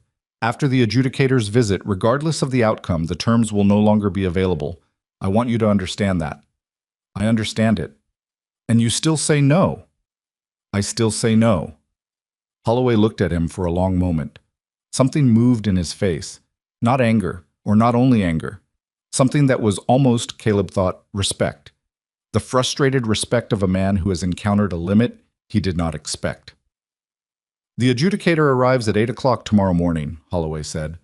"Make sure your documents are in order." "They are." "Make sure your residents are not on this property during the inspection. It complicates the appearance of the situation." Caleb's hands went very still at his sides. "My residents," he said. "The woman. The boy." "Their names," Caleb said, "are Eliza and Thomas, and they will be exactly where they belong during the inspection, on their ranch." The word there landed between them like something placed there deliberately. Holloway heard it. His eyes sharpened slightly. He looked at Caleb with an expression that was recalculating something. "I see," he said. "Good." Holloway looked at the ranch one more time, the house, the barn, the north pasture, visible beyond, with the look of a man who has just confirmed something he needed to confirm. Then he turned his gray horse and rode back down the trail without another word. Caleb stood on the porch until the hoofbeats faded. Behind him, the door opened. He did not turn. He knew who it was. "How much of that did you hear?" he said. "Enough." Eliza's voice was steady. "He's not going to stop." "No." "The adjudicator tomorrow is going to be a problem, regardless of the documents." "Probably." She came to stand beside him on the porch. Not close, the appropriate distance of two people who had not yet figured out the right distance, but beside him. They looked out at the trail together. "I've been thinking," she said, "about what you said yesterday. On the ride back." Caleb waited. "About whether the right thing is also the thing you want." She looked at her hands on the porch rail. "I've spent the last several years doing the right thing. The careful thing. The safe thing. Coming here was supposed to be the careful thing. A husband, a home, a name for Thomas." She paused. "It didn't work out that way." "No." But something else happened instead. She looked up at the sky, where the evening was settling in the particular way it did here, not fast, not soft, but with a kind of slow deliberateness that he had never seen anywhere else. "I'm not going to pretend I know what it is, or what it should be. I'm not a woman who pretends." Another pause. "But I'm not afraid of it, whatever it is." Caleb looked at her. She was not looking at him. She was looking at the sky with a stillness that was not the contained, careful stillness she usually wore. This was something else. This was the stillness of a woman standing at the edge of something and not stepping back. "Neither am I," he said. She looked at him then. Something passed between them that was very quiet and very large, the kind of thing that doesn't need words because words would make it smaller than it is. Inside, Thomas called from the back room. Something about the colt, or possibly about supper, or both. And Eliza turned toward the door. She paused with her hand on the frame. "Get some sleep," she said. "Tomorrow is going to require everything we have." He nodded. She went inside. Caleb stood on the porch a while longer, looking at the trail and the darkening sky, and the north pasture where the reservoir sat quiet behind its walls, full of real water, documented and recorded and defended. Tomorrow the adjudicator would come, and Holloway's version of things would press against theirs, and the outcome was not certain. He was honest enough with himself to know that nothing about this was certain, that men with Holloway's resources did not lose easily, even when they were wrong. But tonight the ranch was quiet, and the water was real, and there were lights in his windows that had not been there 4 weeks ago, and a boy asleep in the back room who had said, "We," when talking about the work they were doing, just casually, the way you say "we" when it's simply true. Caleb went inside. He sat at the table and looked at the survey documents they had prepared. Eliza's precise measurements, her father's engineering logic translated into this Texas ground. And he thought, whatever comes tomorrow, this is real. What we built is real. What we are to each other is real. Grant Holloway could send adjudicators and legal challenges and men with shovels in the night. But he could not make real things unreal. Caleb put out the lamp and went to bed, and outside the north pasture the reservoir held its water in the dark, patient and full, and entirely without doubt. Prescott arrived at 8 o'clock exactly, which told Caleb something about him before he opened his mouth. Men who arrived exactly on time to inspections were men who understood that punctuality was a form of authority, that showing up at the precise moment you had stipulated demonstrated that you controlled the terms of the encounter. Prescott was a county adjudicator of perhaps 45, with the careful grooming of a man who took his official capacity seriously and the careful eyes of a man who took his own interests more seriously still. He had a young assistant with him who carried a leather satchel and wrote things down. He had no warmth and no coldness either, just a professional neutrality that Caleb recognized immediately as the most dangerous kind of face to read. He shook Caleb's hand at the porch. He nodded to Eliza with the minimal courtesy of a man acknowledging a presence he had not expected and did not know how to categorize. He looked at Thomas briefly and then looked away in the manner of a man to whom children were simply irrelevant to the business at hand. "I'll need to see the site," Prescott said, "and whatever documentation you have." "I have both," Caleb said. He led Prescott and the assistant to the north pasture. Eliza walked with them, which Caleb had not asked her to do, and which Prescott's expression suggested he would have preferred she didn't. Thomas had been left at the house with strict instructions to stay in the yard, which he was almost certainly not following, but that was a problem for later. The reservoir in the morning light looked exactly like what it was, a substantial, carefully constructed water collection system, the cistern walls solid and well mortared, the channel inlets aligned precisely with Eliza's drawn specifications. The water level had risen another inch overnight. Caleb checked it every morning now, with the habitual attention of a man who has learned not to take real things for granted. Prescott walked the perimeter without speaking. His assistant wrote in the satchel notebook. Prescott crouched at the eastern wall. The wall that Holloway's men had damaged, now rebuilt to its original specification and reinforced, and examined the mortar work with an expression that gave nothing away. "This section," he said, "it's newer than the rest." "Repaired," Caleb said. "Vandalism." Prescott looked up. "Vandalism." "Two men came onto the property at night and took down approximately 3 feet of the wall. I reported it to Sheriff Toll. It's in the county record." A pause. The assistant wrote something. Prescott's eyes moved to Eliza, who was standing to Caleb's left with her folder of survey documents held under her arm, and an expression of complete composure that Caleb knew, by now, was costing her something. "Mrs. Prescott started. "Monroe," Eliza said. "The survey documents were filed by you?" "Yes." "Your qualifications?"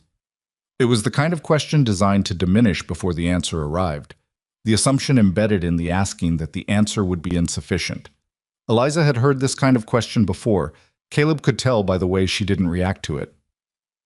"My father was a railroad survey engineer," she said. "I apprenticed with him for 8 years before his death. I can provide the methodology for every measurement in those documents if you need it." She held out the folder.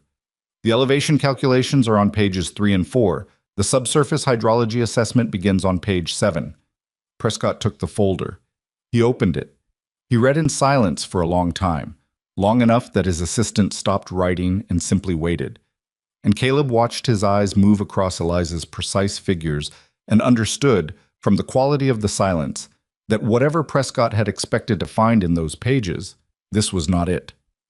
"These are detailed," Prescott said finally. "Yes," Eliza said. "They are." Prescott closed the folder and held it in a way that suggested he was not going to hand it back. "I'll need to conduct my own measurements." "Of course." Eliza reached into her coat pocket and produced a second copy of the documents. Caleb had not known she had made a second copy, but he was not surprised. "You can keep that set." Prescott looked at the second folder she was holding out. Something crossed his face that was not quite discomfort, but was in the neighborhood. The expression of a man who has come prepared for a certain kind of opponent and found a different one. He took the folder. The inspection took 3 hours. Prescott measured things that Eliza had already measured, which was his right and his job, and his figures. When Caleb managed to see the notebook page over the assistant's shoulder, matched hers within a margin that was effectively nothing. He walked the boundary with Roy Stokes's land twice. He examined the subsurface clay layer that Caleb had first struck with his shovel 6 weeks ago. He took water samples from the reservoir and labeled them with the careful tedium of a man building a record. Caleb stayed close, but not crowding. He answered questions directly and without elaboration, because elaboration looked like defensiveness, and he had nothing to be defensive about. Eliza stayed close to Caleb, which was both practical and something else. A quiet statement that they were a unit here, that the ranch and its residents were not separate things to be addressed separately. At one point, Prescott stopped at the northern boundary marker and looked toward the distance where Roy Stokes's land began its slight upward grade. "Mr. Stokes claims the subsurface water flow has been diverted," Prescott said. He said it to the air between them, not specifically to either of them. "Mr. Stokes's land is at a higher elevation," Eliza said. "Page 4 of the document shows the gradient. Water does not flow uphill." "Mr. Stokes has a statement from a gentleman named," Prescott consulted his notebook, "Hargrove, a hydrologist." Caleb looked at him. "What kind of hydrologist?" "A consulting one." "Consulting for whom?" Prescott's eyes came to Caleb. "That's not information I have." "I expect it's not." Caleb kept his voice even. "I'd like to know whether this Hargrove has actually visited the property or whether he produced a statement based on submitted information." Prescott was quiet for a moment. "I can look into that." "I'd appreciate it." They looked at each other, and the look was very clear on both sides. Caleb was not going to pretend this was a straightforward administrative process, and Prescott now understood that. Whatever Holloway had told him about this being a simple inspection of a contested claim on a struggling ranch with a complicated domestic situation. The domestic situation was a woman with 8 years of survey training and a filed county record that would make any report contradicting it require explicit explanation. The inspection ended at 11 o'clock. Prescott told them the report would be filed within 30 days. He shook Caleb's hand and nodded again at Eliza, and this time the nod had a different quality, marginally more respectful. The automatic recalibration of a man who has updated his assessment during the course of an encounter. He and his assistant rode away in the direction of town. Caleb and Eliza stood in the north pasture until they were gone. 30 days, Caleb said. He'll take the full 30, Eliza said. It gives him room to figure out what he can actually say, given what's on record. Can Holloway pressure him into a bad report? She thought about it honestly, which was the only way she thought about things. He can pressure him, but the documents are public record now. If Prescott writes something that flatly contradicts measurable physical reality, anyone who reads it can see the contradiction. That has its own risk for Prescott. She looked at the reservoir. He'll probably find something, some procedural issue, some technicality, to delay a final ruling. That's the more likely move. Keep it unresolved as long as possible. And in the meantime, we keep building. She turned toward the house. And we figure out the other problem. He knew what she meant. The legal standing problem. The what are you here problem. He had been thinking about it with the focused avoidance of a man who knows he needs to think about something and keeps finding reasons not to get to it directly. He was out of reasons. Thomas had not stayed in the yard. This was not a surprise. What was a surprise was where he had gone.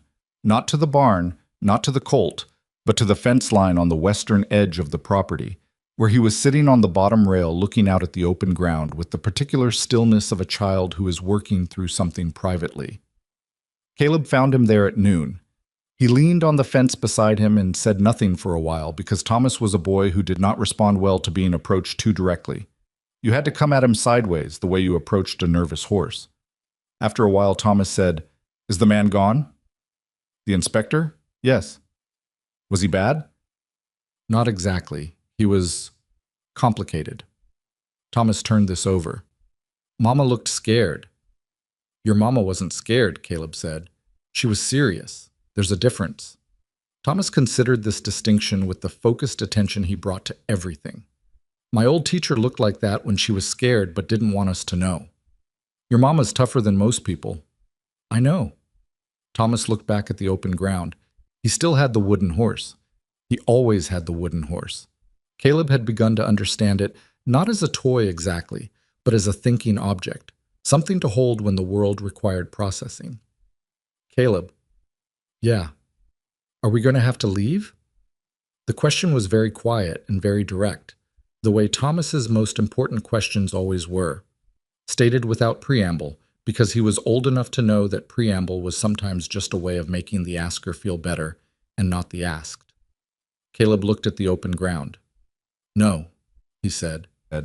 "How do you know?" "Because I'm not going to let that happen." Thomas was quiet for a moment. "But what if you can't stop it?"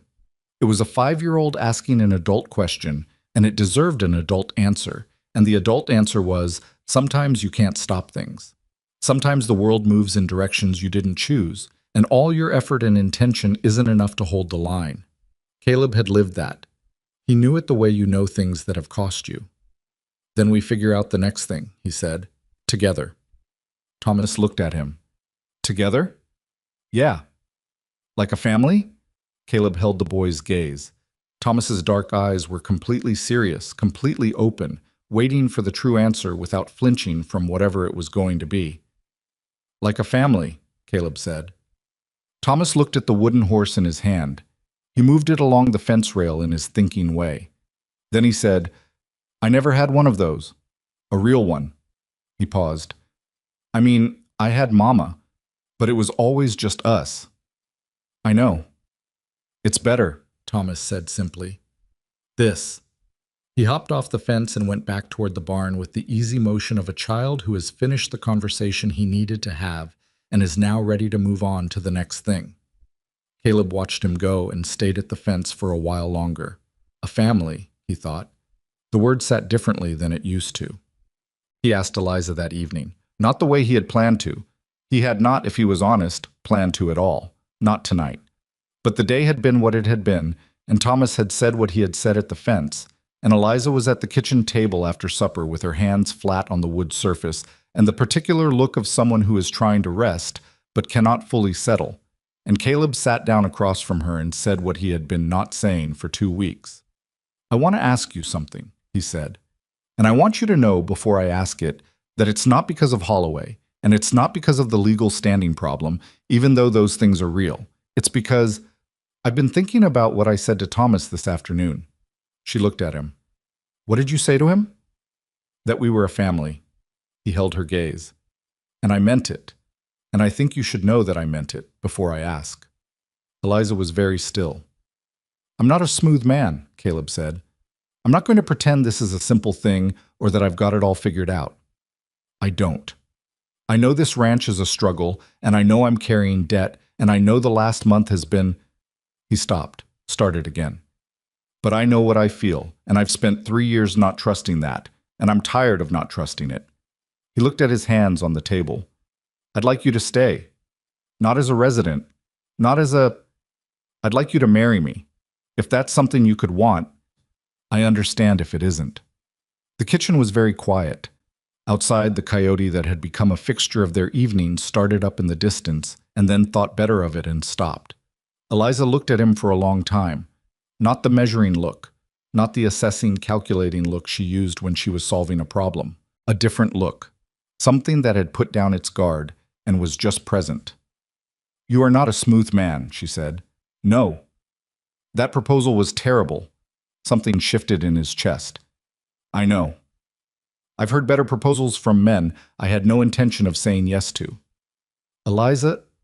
"Yes," she said. He looked at her. "Yes," she said again, quieter.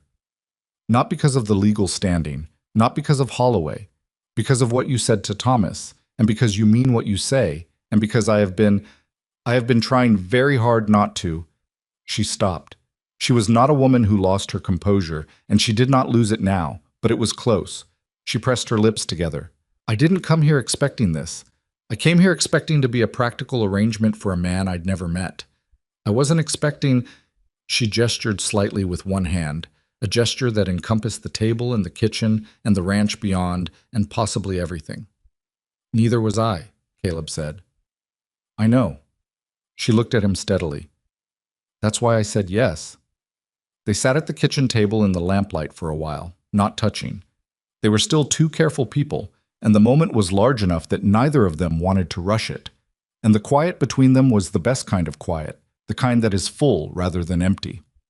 Thomas appeared in the doorway in his nightshirt. He had the wooden horse. He looked at them both with those serious eyes, and then apparently decided, based on whatever information was available to a 5-year-old reading the room, that something had changed. "What happened?" he said. Caleb looked at Eliza. Eliza looked at Caleb. "We have something to tell you," Eliza said. "Well, they were married 3 weeks later on a Saturday by a justice of the peace named Hollis Brandt, who did it in his front parlor in 12 minutes flat and charged them $2, which was exactly what Caleb had. Martha Ogle and her husband came as witnesses. Martha cried, which she would have denied if anyone mentioned it. Thomas stood beside Caleb and held the ring when it was time for it, with the gravity of someone entrusted with a very significant task. When it was done, Thomas said, "Is it finished?" And Hollis Brandt said yes, it was official, and Thomas nodded and looked at Caleb with an expression that was working toward something. "Can I call you Papa?" he said. The parlor went very quiet. Caleb looked at Thomas. He thought about what to say and could not find anything, so he said the simple and true thing, "Yeah, you can." Thomas nodded, as if this confirmed what he had already decided. Then he gave Caleb back the ring and went to find something to do, because he was 5 and the adult world was significant, but there were also things to investigate. Eliza looked at Caleb. Her eyes were bright in the way they'd been at the reservoir the day the water was real, and he understood that this was the version of her that existed when she let things reach her, fully, without the filter she'd spent years constructing. "Don't make that face," she said quietly. "What face?" "That face." She straightened his collar, which didn't need straightening. "We still have Holloway to deal with, and 30 days minus 3. And the south fence. 3 sections," he said. 4. She stepped back. I counted again. He almost laughed. She was doing what she always did when something mattered too much. Converting it into practicalities, turning toward the next thing that needed doing.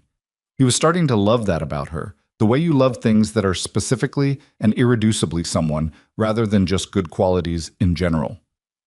Martha Ogle clapped both her hands on Eliza's shoulders from behind and said, "Let the man breathe. It's his wedding day." And Eliza said, "He can breathe while we fix the fence." And Martha laughed hard enough that her husband looked concerned. The town's response to the marriage was not uniform, but it was mostly decent. People in Harlan Creek had a way of accepting things that had already happened. The philosophical pragmatism of frontier communities, where the cost of sustained conflict over social arrangements was simply too high for people who needed each other to survive.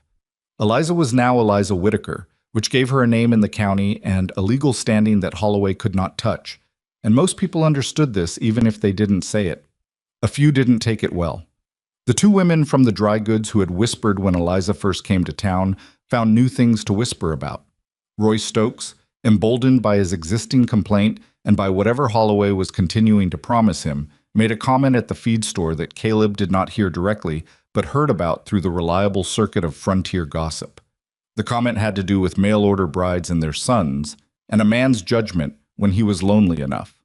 Caleb heard this on a Tuesday. He went to the feed store on Wednesday. He did not go looking for a confrontation. He went because he needed wire, and the feed store had wire, and he was not going to change his route through town because Roy Stokes was afraid of his own shadow and had let that fear be pointed at Caleb's family. He found Roy at the counter and said his name, and Roy turned with the expression of a man who knows what's coming. "I'm not going to tell you what you can and can't say," Caleb said quietly. "That's not my business. But I'm going to tell you once that my wife and son are not a topic I'm going to be patient about." He held Roy's gaze. "We clear?" Roy Stokes was a small man in most of the ways that mattered, but he was not entirely without dignity, and he nodded without looking away, which Caleb respected enough to leave it there. He got his wire and left. On the way out, the baker's wife, Mrs. Engel, who had given Thomas the cinnamon roll on that first difficult Saturday, touched his arm as he passed her shop. "Congratulations," she said. "I heard about the marriage. Your wife is a good woman." "She is," Caleb said, "and the boy is a fine boy." She paused. "I hope things settle down for you." "They will," he said. He was not entirely certain of this, but it felt true when he said it, which was something. Prescott's report arrived on day 28. Not day 30, day 28, which meant he had come to a conclusion 2 days early, which Eliza said meant one of two things. Either the hydrology was so clear that there was nothing to reasonably contest, or Holloway had pushed for a faster resolution because waiting longer served no purpose. They read it at the kitchen table. Thomas was in bed. The lamp was between them and the document was 6 pages, typed in the careful language of county officialdom. The report found no evidence of subsurface water diversion from the Stokes property. The elevation data and hydrology documentation, it noted, demonstrated that the natural water flow in the area ran in the opposite direction from that alleged in the complaint. The complaint filed by Roy Stokes was determined to be without factual basis. The reservoir and cistern project was found to be in compliance with county water regulations. The Whitaker Ranch's water rights to the subsurface spring were confirmed. Caleb read the conclusion twice. Then he set the document on the table. Eliza had finished reading a moment before him. She sat with her hands flat on the table in her resting way. "He ruled for us," Caleb said. "Yes." "I didn't think he would." "I wasn't sure either." She looked at the document. The county record made it too expensive to rule otherwise. If he'd written something contradicting measurements that are physically verifiable and publicly filed, anyone could have challenged the report and his methodology. It wasn't worth it to him. "Holloway's not going to accept this." "No," she agreed. "He's going to try something else."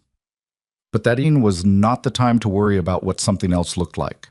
That evening, Caleb folded the report and put it in the drawer that stuck. Beside the drawer, with Holloway's last letter, a strange pair of documents to keep together. And he and Eliza sat on the porch in the September air that had gone cool enough now to make it comfortable. She leaned against the post and he sat in the chair, and the quiet between them was easy, the way it had gotten easy over these weeks. "My father would have liked this place," she said. It was the most she had said about her father unprompted. He liked problems with physical solutions, water problems, gradient problems, things you could measure and figure out. "Tell me about him," Caleb said. She was quiet for a moment, not reluctant, thinking about where to start. He was a serious man, she said, not cold, just precise. He believed that if you understood a thing correctly, you could deal with it, anything. That lack of understanding was the root of most human error. She looked at the dark pasture. He was mostly right about that. Mostly? He didn't understand my mother well enough. She left when I was 12. A pause. He understood that she'd gone. He never understood why. Caleb said nothing. He waited. He raised me after that, Eliza said. Took me on survey work because there was no one to leave me with, and then kept taking me because it turned out I was good at it. Something warm moved through her voice. He never said that. He just kept taking me. She looked at her hands. He died of fever when Thomas was 2. Thomas's father was not a man who stayed. My father was the last of my family. I'm sorry, Caleb said. It's all right. She said it in the way that meant it was not entirely all right, but had been lived with long enough to become manageable. I learned from him that you look at things as they are, not as you wish they were. That you measure before you decide. She paused. I measured this place when I arrived. I measured you. He looked at her. And? And the place had good bones, she said. And you had sad eyes and a good heart and a horse that bites fence posts when he's bored. She glanced at him sideways. I thought there might be something worth staying for. Might be, he said. I've updated my assessment. She looked back at the dark. There is. He reached across and put his hand over hers on the porch rail. She turned her hand and held his. They sat like that for a while, not talking, while the evening settled around them, and somewhere in the north pasture the reservoir held its water in the dark, and somewhere past the tree line Holloway's light still burned, and tomorrow would bring whatever tomorrow brought. The town meeting was Toll's idea. He came to the ranch 4 days after the adjudicator's report and told Caleb that there were enough people in Harlan Creek who were tired of what Holloway had been doing, not just with the Whitaker Ranch, but with the half-dozen other properties he had pressured and bought in the last 2 years, that they might be willing to say so publicly if they had a forum to do it in. A town meeting, Caleb said.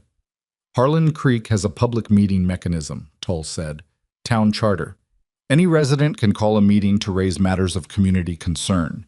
If the water rights situation and Holloway's conduct, the business with the vandalism, the water complaint, is raised as a community concern, it becomes public record. Holloway will know it's coming. Yes, but that's not necessarily a disadvantage. Toll looked at him steadily.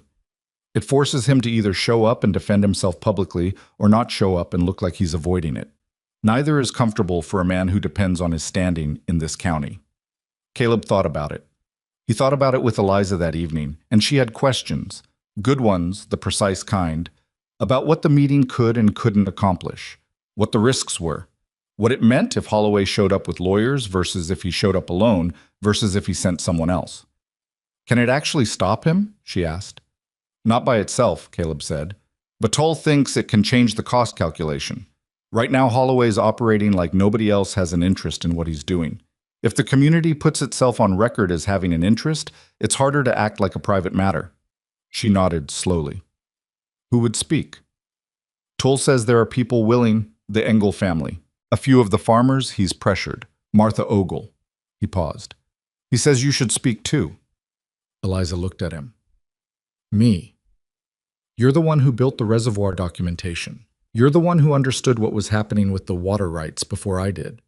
You know more about what Holloway was actually trying to do than anyone. She was quiet for a long time. He could see the internal calculation. The woman who had arrived as a stranger in this town and spent weeks earning her way to being something other than a stranger, weighing the exposure of standing up publicly against the protection that public standing could provide. If I speak, she said, people will have opinions about it. People already have opinions about you. Having opinions about me quietly in the dry goods is different from me giving them a public reason to have opinions loudly. Yes, he agreed, but it's also different from you being a woman who stood up and told the truth when it mattered. She looked at him for a long time. Something behind her eyes was moving through the calculation and coming out the other side. When is the meeting? 2 Saturdays from now. She nodded once. All right. The Saturday of the town meeting was overcast in the particular way that West Texas went overcast in early October. Not the dramatic cloud building of summer storms, but a low gray lid that made the light flat and made distances look closer than they were. The Harlan Creek Meeting Hall was a long room above the feed store that smelled of cedar and old tobacco and held about 80 people when it was full.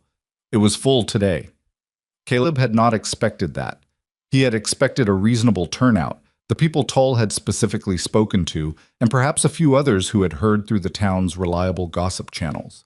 Instead, the room was dense with bodies, people standing at the back and along the walls, and the sound of many separate conversations that died down when Tull called the meeting to order. Grant Holloway was there. He was seated near the front, not hiding, with Aldous Fitch beside him, and the posture of a man who has decided that attending is less dangerous than not attending. He looked at Caleb when Caleb came in, a steady, assessing look that acknowledged the situation without conceding anything. Roy Stokes was there too, in the middle of the room, looking like a man who deeply wished he had not let himself be used for someone else's purposes, and was now going to have to sit with the consequences. Thomas was not there. Martha Ogle had taken him to her house for the afternoon, which Thomas had accepted with the pragmatic grace of a child who knew when adults needed to do things without him. Tull opened formally. Water rights in the county, a complaint filed and adjudicated, a pattern of property acquisition and pressure that had affected multiple families in the valley. He was careful with his language. He named no one at first. He laid out the situation like a map, letting people orient before he asked them to say anything. Then he opened the floor. The baker, Mr. Engel, spoke first. He had sold a small piece of his northern property to Holloway 2 years ago under what he described as considerable pressure, implied threats about his flour supply contracts, which Holloway's purchasing agent apparently controlled. He said it quietly and without drama, the way a man recounts something he is not proud of having allowed to happen. The Corrigan family, 3 brothers who ran cattle north of Holloway's main spread, told a similar story. Water access, implied threats, a sale that felt less like a transaction and more like an extraction. Martha Ogle stood up and said, in her direct and unimprovable way, that she had been watching Grant Holloway operate in this county for 6 years, and it was time for the community to have a clear look at the pattern of what he'd been doing. And she said this while looking directly at Holloway, who looked back at her with the expression of a man who had underestimated her and was revising that estimate now. Then Tull asked Caleb. Caleb was not by nature a public speaker. He stood up and was aware of the room in the uncomfortable way of someone who would prefer to be anywhere else. And he told the story plainly. The offer, the refusals, the men with shovels in the night, the water complaint, the adjudicator's report. He did not editorialize. He let the sequence speak for itself, because the sequence was damning enough without ornamentation. Holloway's lawyer, not Fitch, a different man who must have been brought specifically for today, rose during a pause and said that his client denied the allegations regarding the reservoir vandalism and that the water complaint had been a legitimate action pursued through proper legal channels. Caleb looked at him. The adjudicator found the complaint had no factual basis. The adjudicator's finding is a matter of record, the lawyer said smoothly, as is the fact that the complaint was a legitimate legal instrument used by a legitimate party. Roy Stokes, Caleb said, and looked at Roy, who looked at the floor. The room made a sound that was not quite a response, but was a collective impression of one. Then Eliza stood up. The room went quiet in a particular way. The way rooms go quiet when someone unexpected stands up, when the calculation of who in the room has something to say is suddenly revised. Eliza stood with her hands at her sides and her posture straight, and her voice, when she spoke, was clear and even. She told them about the survey, about the hydrology, about what a water rights seizure of the Whitaker property would have meant for the valley, not just for one ranch, but for the surrounding properties, because the Broken Spurs aquifer was connected to the broader subsurface water system, and controlling it meant controlling access for a wider range of land than Holloway had publicly represented. She had the documents. She had brought copies. She walked through the technical details with the concise clarity of someone who has explained complicated things to skeptical audiences before, and knows that the best way to hold a room is not to perform expertise, but to simply be competent, visibly, in front of people who can recognize it. The room listened, truly listened, in the way that came from people recognizing something real. When she finished, the silence lasted a beat longer than expected. Holloway's lawyer started to say something. Martha Ogle said loudly and without apology, "Sit down, I'm not done listening." And the lawyer sat down, and the room laughed. Not mean laughter, the laughter of recognition, of a community deciding what it thought. Toll asked if anyone else had something to say. A man from the back, Caleb didn't know him well, a rancher named Bryce from the eastern edge of the valley, said he'd been approached by Holloway's people last spring about his water rights. He'd said no. He'd have been told very carefully and indirectly that water access was a variable thing in drought years. He'd been thinking about that conversation for 6 months and hadn't said anything because he wasn't sure who to say it to. "This seems like the place," he said. 3 more people spoke in the next 15 minutes. 3 more versions of the same pattern, wearing slightly different details. Holloway remained seated through all of it. His face was controlled and his posture was correct, and Caleb watched him with the careful attention of a man trying to read what was happening behind a still surface. What he saw, or thought he saw, because he was not a man who claimed certainty about the inner workings of other men, was a calculation being revised, not defeat. Holloway was not the kind of man who experienced defeat easily, but something was shifting in his understanding of the cost of what he had been doing and what it would cost to continue. After the last person spoke, Tull asked Holloway if he wanted to address the room. Holloway stood. I was, even now, a composed and formidable presence, and Caleb gave him that.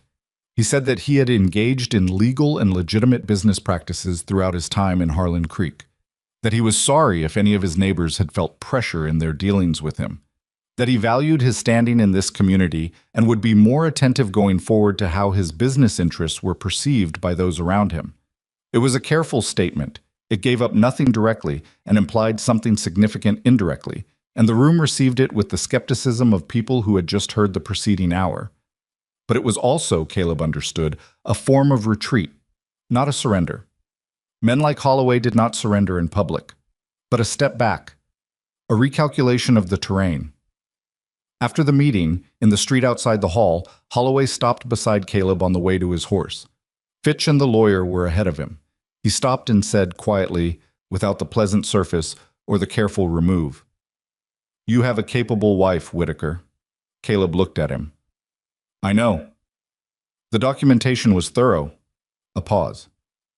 "Better than I expected." "She generally is."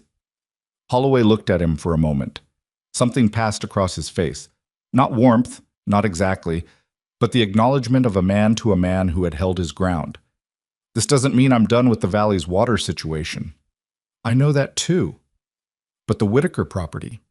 He paused, made a slight adjustment in his expression that was as close to concession as a man like him made in public.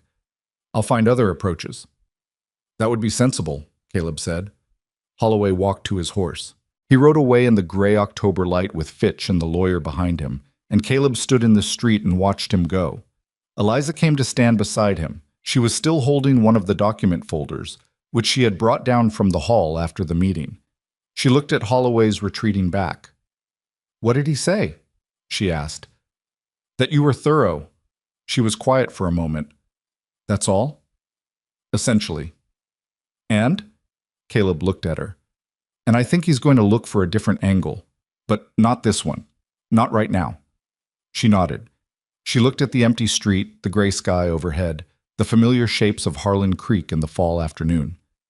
"Martha has Thomas until 4. "I know." "We should go get him." "We should." She looked at him sideways. "You did well in there." "You did better." "Yes," she agreed without false modesty. "I did." She started walking toward the Ogle house, and he fell in beside her, and their footsteps on the wooden boardwalk were the ordinary sound of 2 people going to get their son on a Saturday afternoon, and the ordinary sound of it was the finest thing Caleb Whitaker had heard in years. The rain came on a Wednesday. Not a dramatic storm. No lightning, no thunder announcing itself across the valley like something that needed to be witnessed. Just rain. The steady, unremarkable kind that the ground had been waiting for without knowing it could still hope. Caleb woke at 5 in the morning to the sound of it on the roof and lay still for a moment, listening, because he had been in Texas long enough to know that what sounded like rain sometimes wasn't, that the sound of wind through dry grass could trick a sleeping man into something close to joy before he was fully awake and the disappointment arrived. But it was rain. He got up and went to the window and stood there in the gray dark, watching the water come down.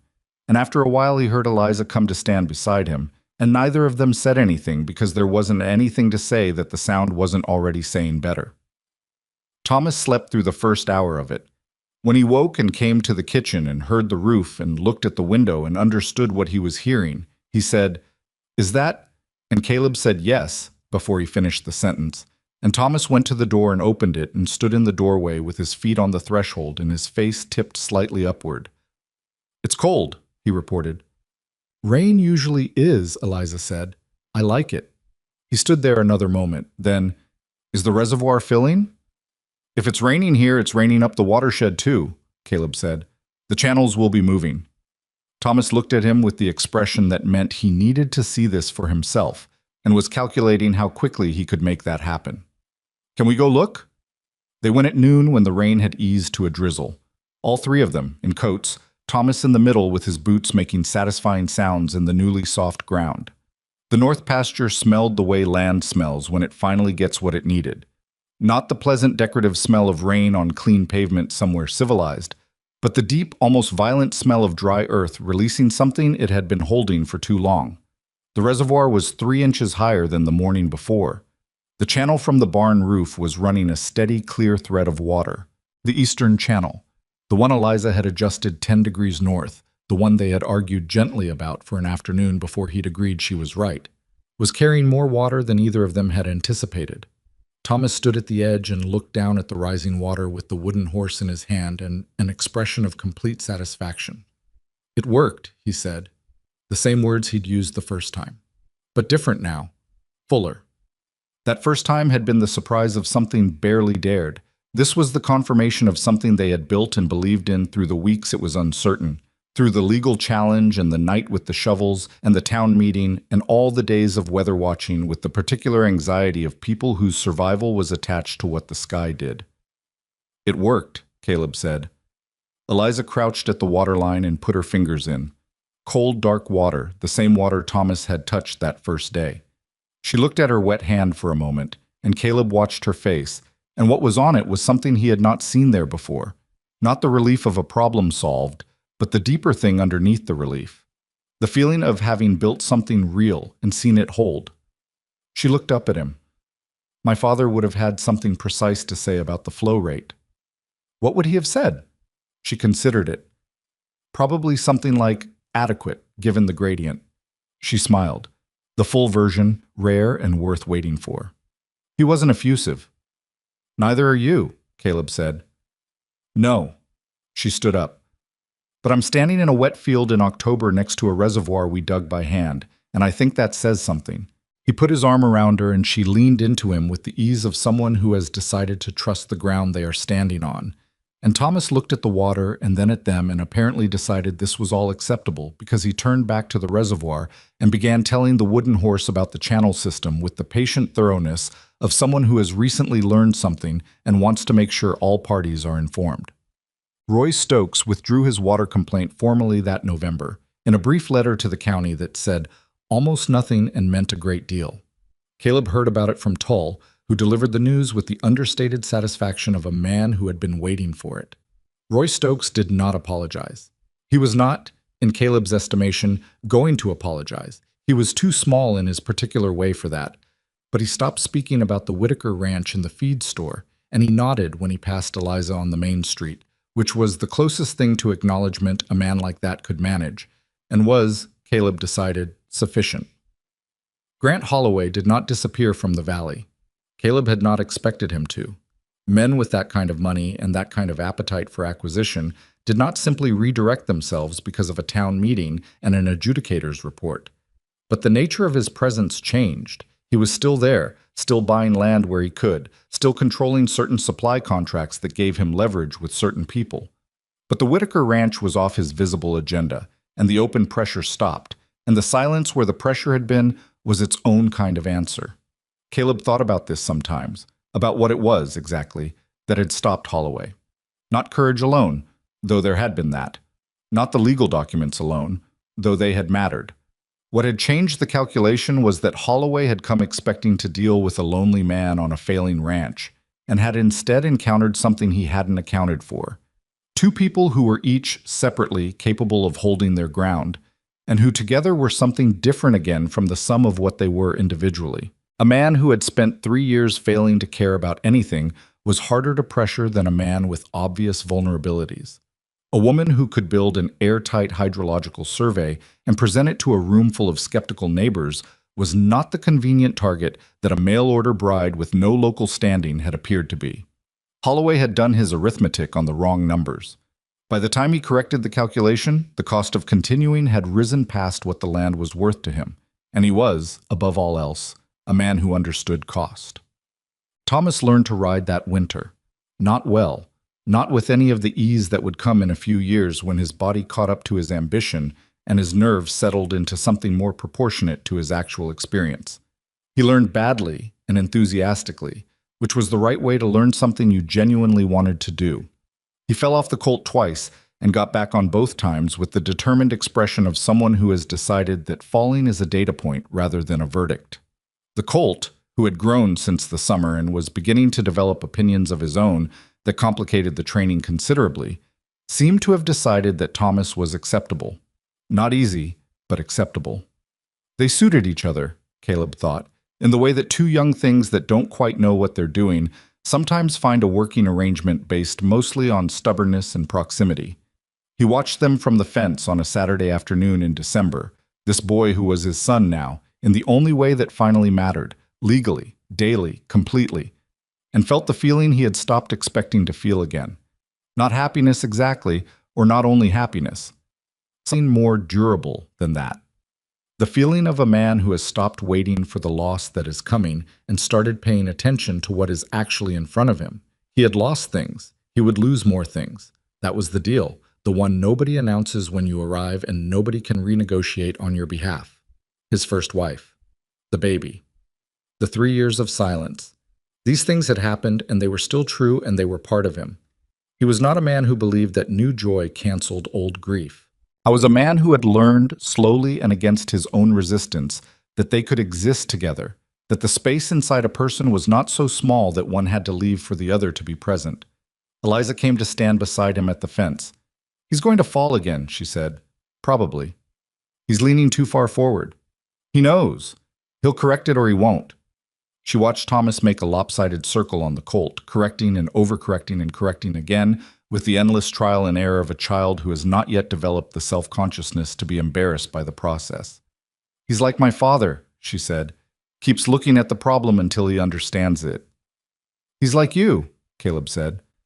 She was quiet for a moment. "I hope so," she said. "In the useful ways." What are the useful ways? She thought about it seriously, the way she thought about things that deserved consideration. Precision, patience, not stopping when the ground is hard. She paused. The willingness to pick up a shovel when someone needs help with something that matters. He looked at her. "That's a good list." "It's his list," she said. "He already has all of it. I can see it." Thomas made it around the full circle and pulled the colt to a stop at the gate, grinning with the whole-face grin that had become one of Caleb's private measures of how well things were going. "Did you see that?" "We saw it," Caleb said. "I almost fell on the corner." "I know. You didn't." Thomas considered this distinction with appropriate gravity. "Next time I won't almost," he decided, and turned the colt around for another attempt. Eliza shook her head slowly. "Definitely like my father," she said. The spring came the way it was supposed to. Slowly, then all at once, the gray loosening and the ground warming and the cattle putting on weight that they'd lost in the drought.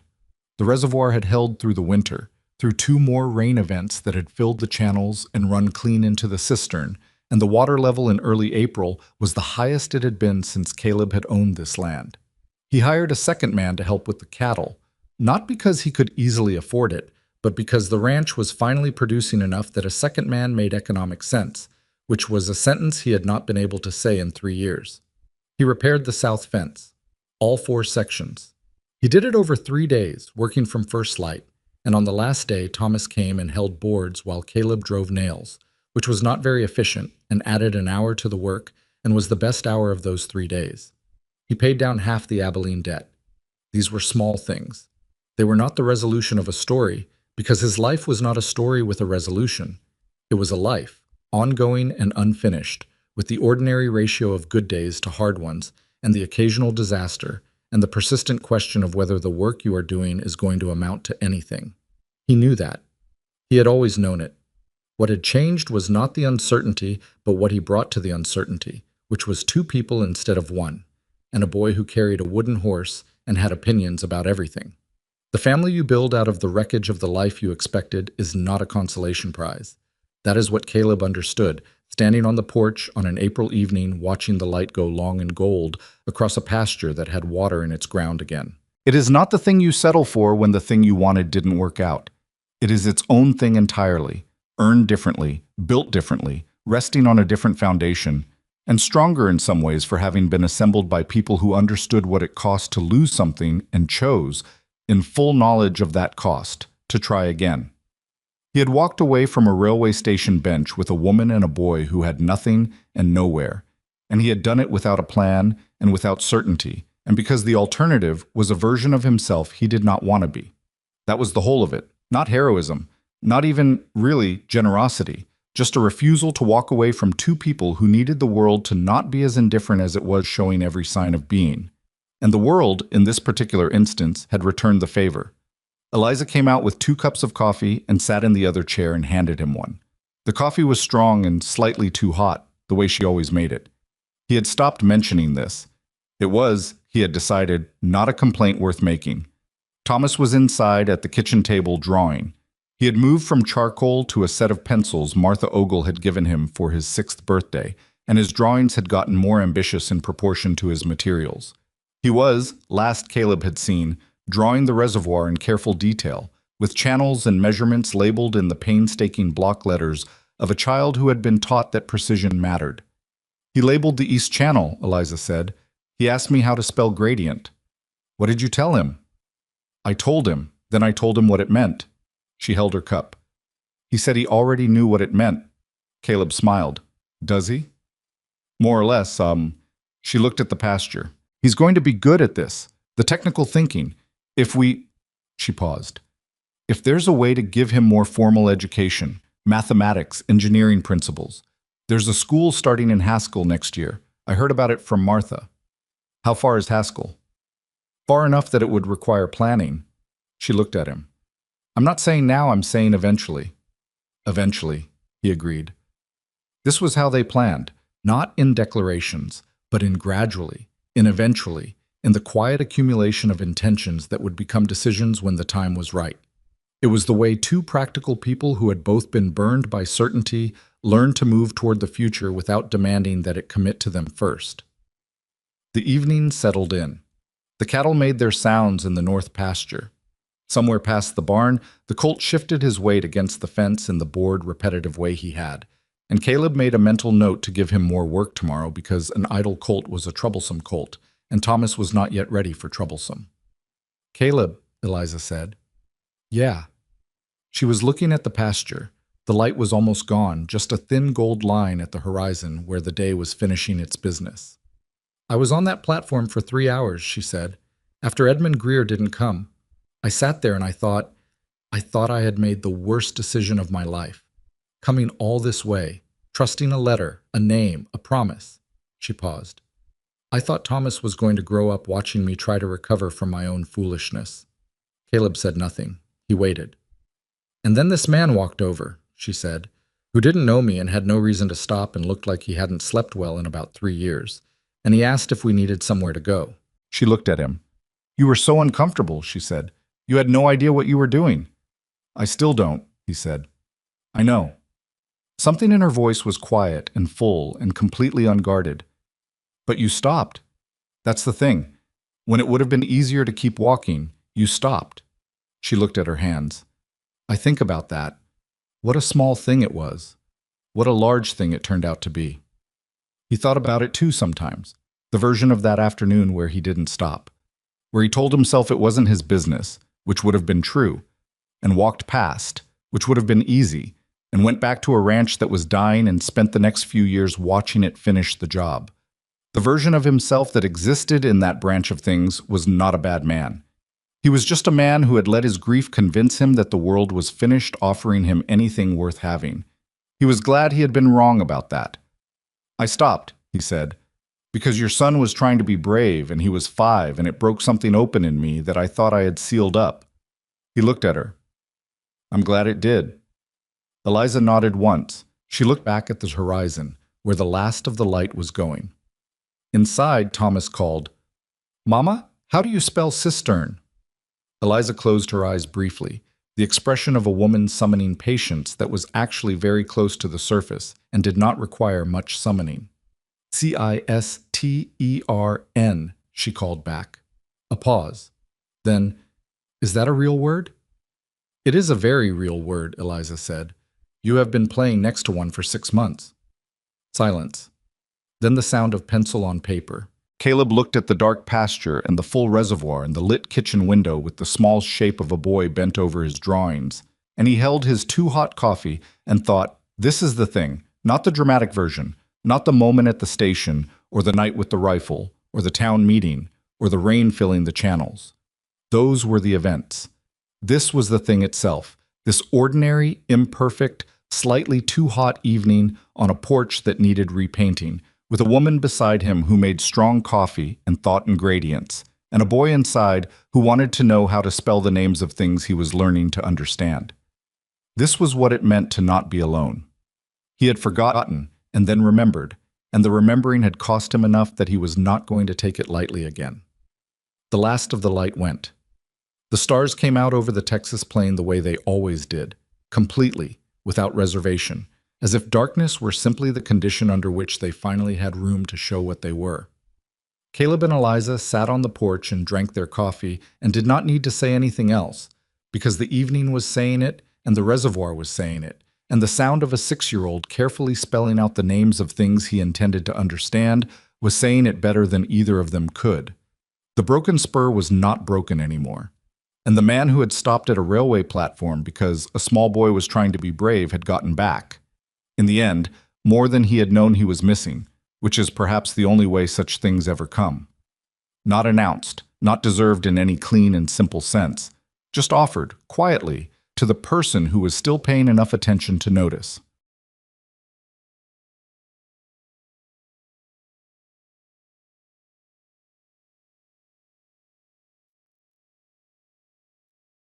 Oh, like Mexican crema. Oh, I don't know what that is. All right, I have to look this up. Sounds fucking awesome.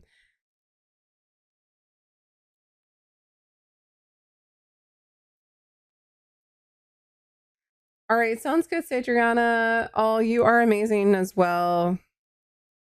Sleep well, okay? Thanks for hanging out. It's ridiculously easy to make. Okay, well, I'm down for that.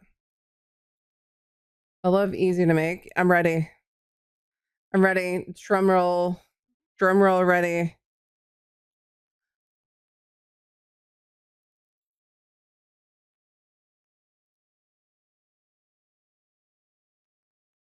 That's it? Mind fucking blown, man. That sounds fucking dank as fuck, though. But I probably can't eat that. I'll probably just go with my regular yogurt instead.